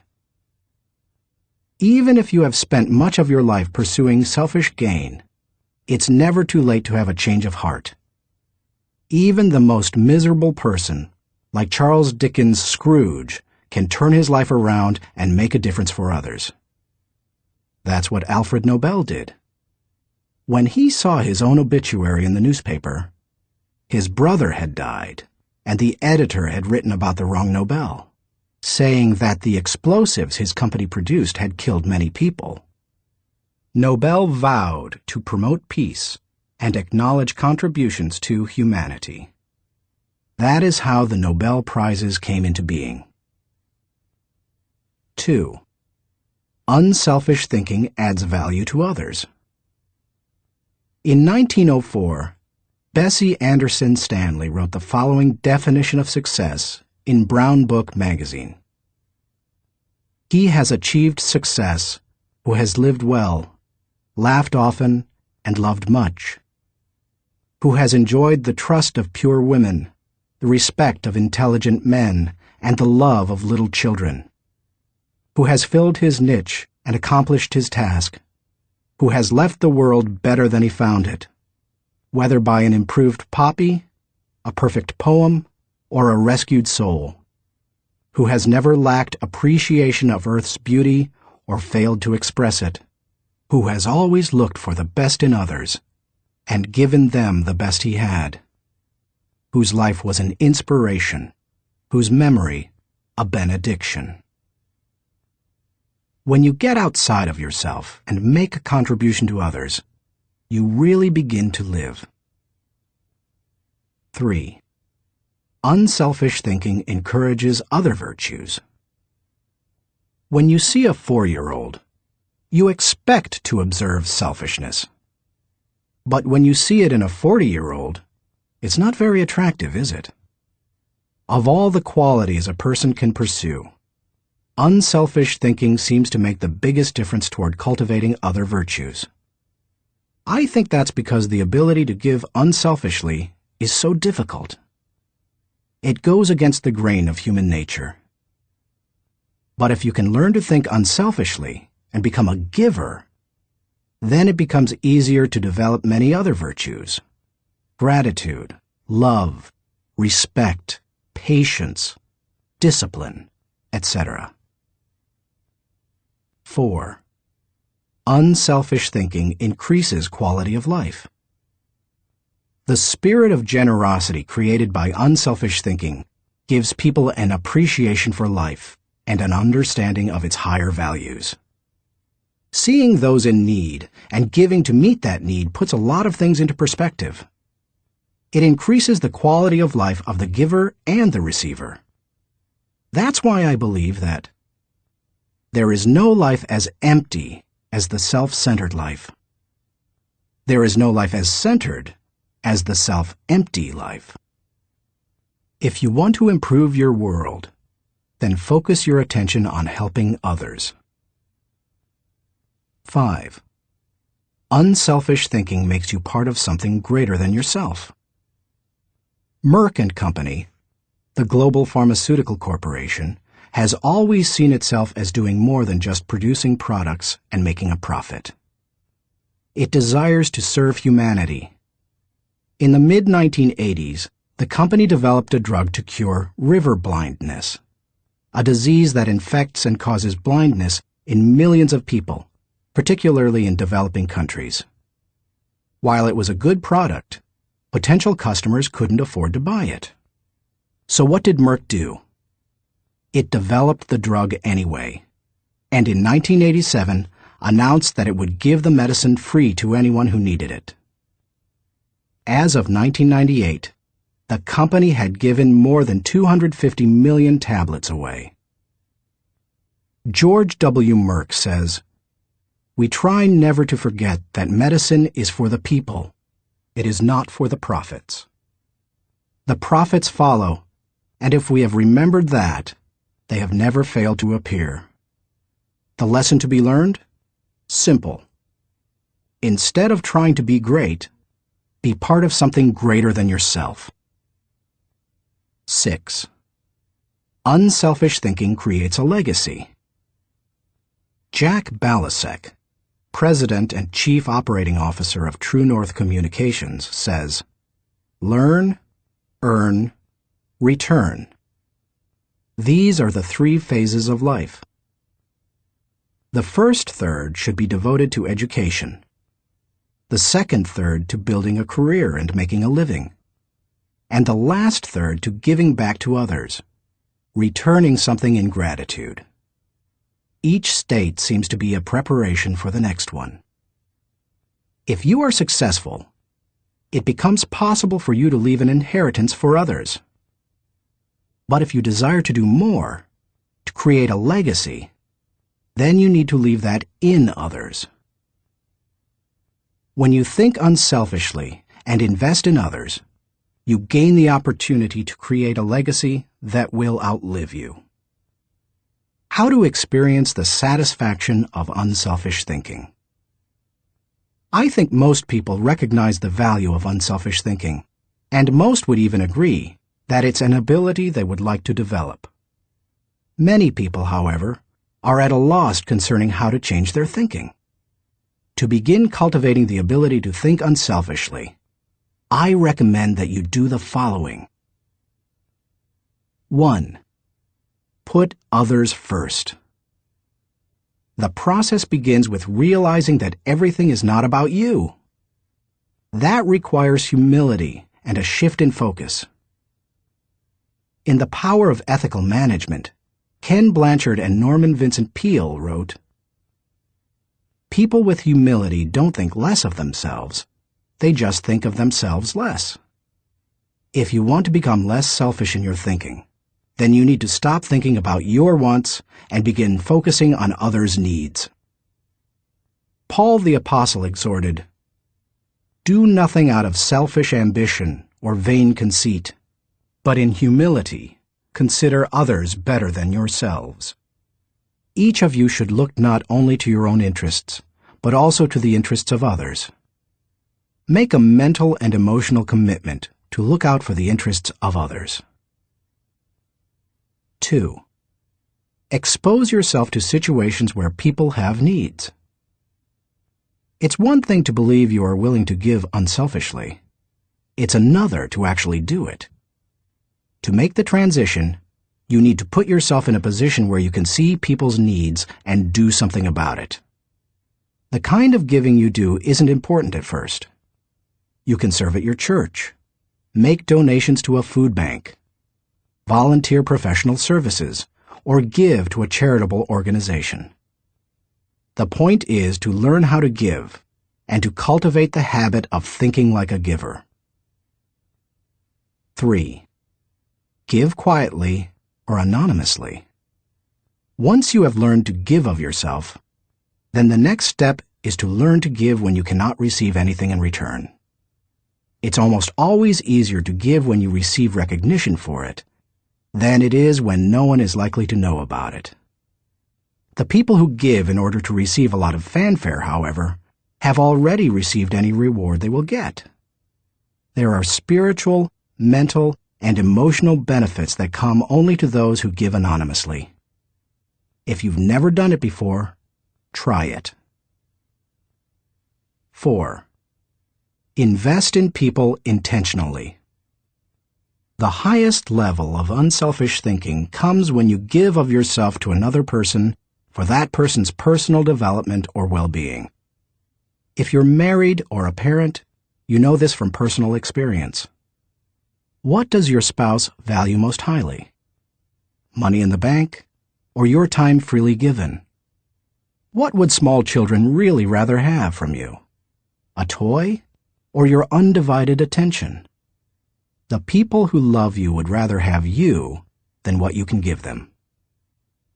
If you want to become the kind of person who invests in people, then consider others and their journey so that you can collaborate with them. Each relationship is like a partnership created for mutual benefit. As you go into any relationship, think about how you can invest in the other person so that it becomes a win-win situation. Here is how relationships most often play out. I win, you lose. I win only once. You win, I lose. You win only once. We both win. We win many times. We both lose. Goodbye partnership. The best relationships are win-win. Why don't more people go into relationships with that attitude? I'll tell you why. Most people want to make sure that they win first. Unselfish thinkers, on the other hand, go into a relationship and make sure that the other person wins first. And that makes all the difference. 5. Continually check your motives. François de la Rochefoucauld said, "What seems to be generosity is often no more than disguised ambition, which overlooks a small interest in order to secure a great one." The hardest thing for most people is fighting their natural tendency to put themselves first. That's why it's important to continually examine your motives to make sure you're not sliding backward into selfishness. Do you want to check your motives? then follow the modeling of Benjamin Franklin. Every day, he asked himself 2 questions. When he got up in the morning, he would ask, "What good am I going to do today?" And before he went to bed, he would ask, "What good have I done today?" If you can answer those questions with selflessness and integrity, you can keep yourself on track. Give while you live. In the fall of 2001, we all witnessed a demonstration of unselfish thinking unlike anything we had seen in the United States for many years. Who can forget the events of September 11th, 2001? I had just finished teaching a leadership lesson when my assistant Linda Eggers came into the studio to announce the tragic news. Like most Americans, I remained riveted to the television all day and heard the reports of the firefighters and police officers who raced into the World Trade Center towers to help others, never worrying about their own safety. In the days following the tragedy, millions of Americans expressed a great desire to do something that would help the situation. I had the same desire. InJoy was scheduled to do a training via simulcast on September 15th, the Saturday following the tragedy. Our leadership team decided to add a 1.5-hour program titled America Prays to the end of the simulcast. In it, my friend Max Lucado wrote and read a prayer, expressing the heart's cry of millions. Franklin Graham prayed for our national leaders. Jim and Shirley Dobson gave advice to parents on how to help their children deal with the event. And Bruce Wilkinson and I asked the simulcast viewers to give financially to the people injured on September 11th. Amazingly, they gave $5.9 million, which World Vision graciously agreed to distribute to those in need. Unselfish thinking and giving turned a very dark hour into one of light and hope. Less than 2 weeks after the tragedy, I was able to travel to Ground Zero in New York City. I went to view the site of the destruction, to thank the men and women clearing away the wreckage, and to pray for them. I can't really do justice to what I saw. I've traveled to New York dozens of times. It's one of my favorite places in the world. My wife and I had been up in the towers with our children many times before and have wonderful memories of that area. To look at the place where the buildings had once stood and to see nothing but rubble, dust, and twisted metal, it's simply indescribable. What many Americans didn't realize is that for many months, people worked diligently to clean up the site. Many were New York City firefighters and other city workers. Others were volunteers. They worked around the clock, 7 days a week. And when they came across the remains of someone in the rubble, they called for silence and reverently carried them out. Since I am a clergyman, I was asked to wear a clerical collar upon entering the area. As I walked around, many workers saw the collar and asked me to pray for them. It was a humbling privilege. American educator Horace Mann said, "Be ashamed to die until you have won some victory for humanity." According to this standard, New York City's firefighters are certainly prepared for death. The service they perform is often truly heroic. You and I may never be required to lay down our lives for others as they did. But we can give to others in different ways. We can be unselfish thinkers who put others first and add value to their lives. We can work with them so that they go farther than they thought possible. Thinking question. Am I continually considering others and their journey in order to think with maximum collaboration? Chapter 11. Rely on bottom-line thinking. There ain't no rules around here. We're trying to accomplish something. Thomas Edison, inventor. How do you figure out the bottom line for your organization, business, department, team, or group? In many businesses, the bottom line is literally the bottom line. Profit determines whether you are succeeding, but dollar should not always be the primary measure of success. Would you measure the ultimate success of your family by how much money you had at the end of the month or year? And if you run a non-profit or volunteer organization, how would you know whether you were performing at your highest potential? How do you think bottom line in that situation? A non-profit's bottom line. Frances Hesselbein had to ask herself exactly that question in 1976, when she became the National Executive Director of the Girl Scouts of America. When she first got involved with the Girl Scouts, running the organization was the last thing she expected. She and her husband John were partners in Hesselbein Studios, a small family business that filmed television commercials and promotional films. She wrote the scripts, and he made the films. In the early 1950s, she was recruited as a volunteer troop leader at the Second Presbyterian Church in Johnstown, Pennsylvania. Even that was unusual, since she had a son and no daughters. But she agreed to do it on a temporary basis. She must have loved it, because she led the troop for 9 years. In time, she became council president and a member of the national board. Then she served as executive director of the Talus Rock Girl Scout Council, a full-time paid position. By the time she took the job as CEO of the national organization, the Girl Scouts was in trouble. The organization lacked direction. Teenage girls were losing interest in scouting, and it was becoming increasingly difficult to recruit adult volunteers, especially with greater numbers of women entering the workforce. Meanwhile, the Boy Scouts was considering opening itself to girls.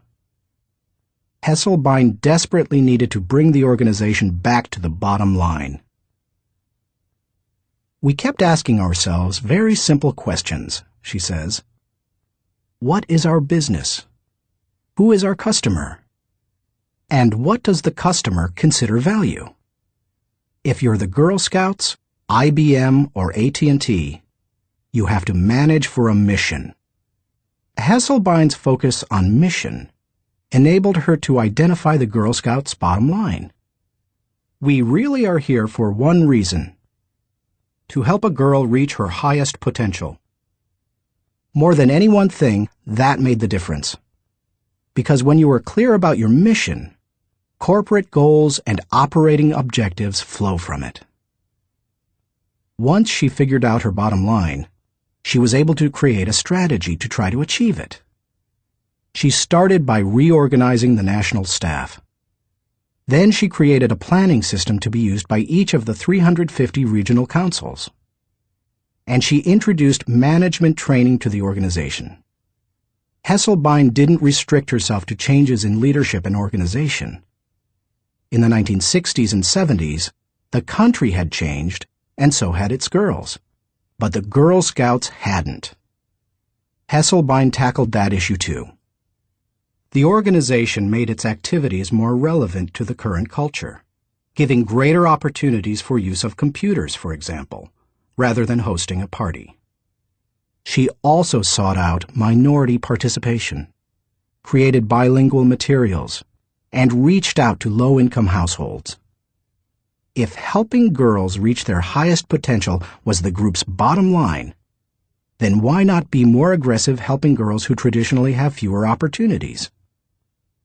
The strategy worked beautifully. Minority participation in the Girl Scouts tripled. In 1990, Hesselbein left the Girl Scouts after making it a first-class organization. She went on to become the founding president and CEO of the Peter F. Drucker Foundation for Nonprofit Management, and now serves as chairman of its board of governors. And in 1998, she was awarded the Presidential Medal of Freedom. President Clinton said of Hesselbein during the ceremony at the White House, She has shared her remarkable recipe for inclusion and excellence with countless organizations whose bottom line is measured not in dollars, but in changed lives. He couldn't have said it better. Why you should enjoy the return of bottom-line thinking. If you're accustomed to thinking of the bottom line only as it relates to financial matters, then you may be missing some things crucial to you and your organization. Instead, think of the bottom line as the end, the takeaway, the desired result. Every activity has its own unique bottom line. If you have a job, your work has a bottom line. If you serve in your church, your activity has a bottom line. So does your effort as a parent or spouse, if you are one. As you explore the concept of bottom-line thinking, recognize that it can help you in many ways. 1. Bottom-line thinking provides great clarity. What's the difference between bowling and work? When bowling, it takes only 3 seconds to know how you've done. That's one reason people love sports so much. There's no waiting and no guessing about the outcome. Bottom-line thinking makes it possible for you to measure outcomes more quickly and easily. It gives you a benchmark by which to measure activity. It can be used as a focused way of ensuring that all your little activities are purposeful and line up to achieve a larger goal. 2. Bottom-line thinking helps you assess every situation. When you know your bottom line, it becomes much easier to know how you're doing in any given area. When Frances Hesselbein began running the Girl Scouts, for example, she measured everything against the organization's goal of helping a girl reach her highest potential. From the organization's management structure, which she changed from a hierarchy to a hub, down to what badges the girls could earn. There's no better measurement tool than the bottom line. 3. Bottom-line thinking helps you make the best decisions. Decisions become much easier when you know your bottom line. When the Girl Scouts were struggling in the 1970s, outside organizations tried to convince its members to become women's rights activists or door-to-door canvassers. But under Hesselbein, it became easy for the Girl Scouts to say no. It knew its bottom line, and it wanted to pursue its goals with focus and fervency. 4. Bottom-line thinking generates high morale. When you know the bottom line and you go after it, you greatly increase your odds of winning. And nothing generates high morale like winning. How do you describe sports teams that win the championship? Or company divisions that achieve their goals? Or volunteers who achieve their mission? They're excited. Hitting the target feels exhilarating, and you can hit it only if you know what it is. 5. Bottom-line thinking ensures your future. If you want to be successful tomorrow, you need to think bottom line today. That's what Frances Hesselbein did, and she turned the Girl Scouts around. Look at any successful, lasting company, and you'll find leaders who know their bottom line. They make their decisions, allocate their resources, hire their people, and structure their organization to achieve that bottom line. How to enjoy the return of bottom-line thinking. It isn't hard to see the value of the bottom line. Most people would agree that bottom-line thinking has a high return. But learning how to be a bottom-line thinker can be challenging. 1. Identify the real bottom line. The process of bottom-line thinking begins with knowing what you're really going after. It can be as lofty as the big-picture vision, mission, or purpose of an organization. Or it can be as focused as what you want to accomplish on a particular project. What's important is that you be as specific as possible. If your goal is for something as vague as success, you will have a painfully difficult time trying to harness bottom-line thinking to achieve it. The first step is to set aside your wants. Get to the results you're really looking for, the true essence of the goal. Set aside any emotions that may cloud your judgment and remove any politics that may influence your perception.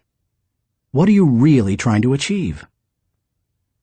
When you strip away all the things that don't really matter, what are you compelled to achieve? What must occur?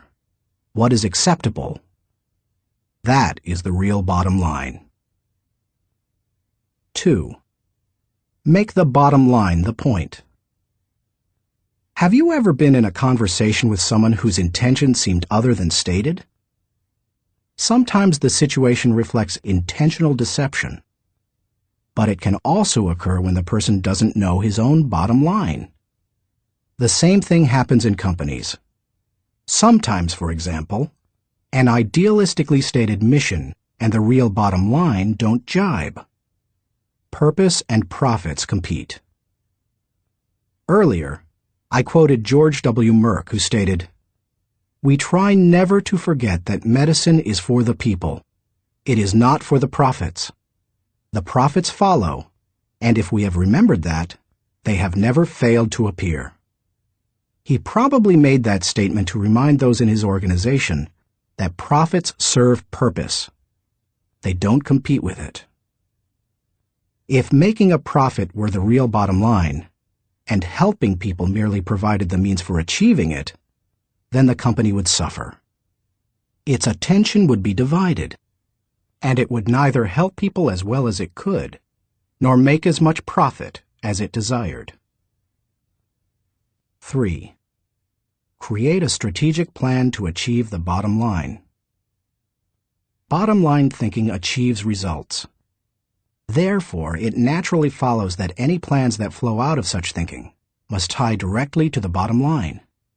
And there can be only one, not two or three. Once the bottom line has been determined, a strategy must be created to achieve it. In organizations, that often means identifying the core elements or functions that must operate properly to achieve the bottom line. This is the leader's responsibility. The important thing is that when the bottom line of each activity is achieved, then the bottom line is achieved. If the sum of the smaller goals doesn't add up to the real bottom line, then either your strategy is flawed or you've not identified your real bottom line. 4. Align team members with the bottom line. Once you have your strategy in place, make sure your people line up with your strategy. Ideally, all team members should know the big goal as well as their individual role in achieving it. They need to know their personal bottom line and how that works to achieve the organization's bottom line. 5. Stick with one system and monitor results continually. Dave Sutherland, the president of one of my companies, ISS, believes that some organizations get into trouble by trying to mix systems. He maintains that many kinds of systems can be successful, but mixing different systems or continually changing from one to another leads to failure. Dave says, "Bottom line thinking cannot be a one-time thing. It has to be built into the system of working and relating and achieving. You can't just tune into the desired result every now and then. Achieving with bottom line thinking must be a way of life, or it will send conflicting messages. I am a bottom line thinker. It is part of my system for achievement. I practice it every day. No other measurements, no wasted efforts." Dave calls members of his field team every night to ask the bottom line question they expect to hear. He continually keeps his eye on the company's bottom line by monitoring it for every core area. When it comes right down to it, regardless of your bottom line, you can improve it with good thinking. And bottom line thinking has a great return because it helps to turn your ideas into results. Like no other kind of mental processing, it can help you to reap the full potential of your thinking and achieve whatever you desire. Thinking question. Am I staying focused on the bottom line so that I can gain the maximum return and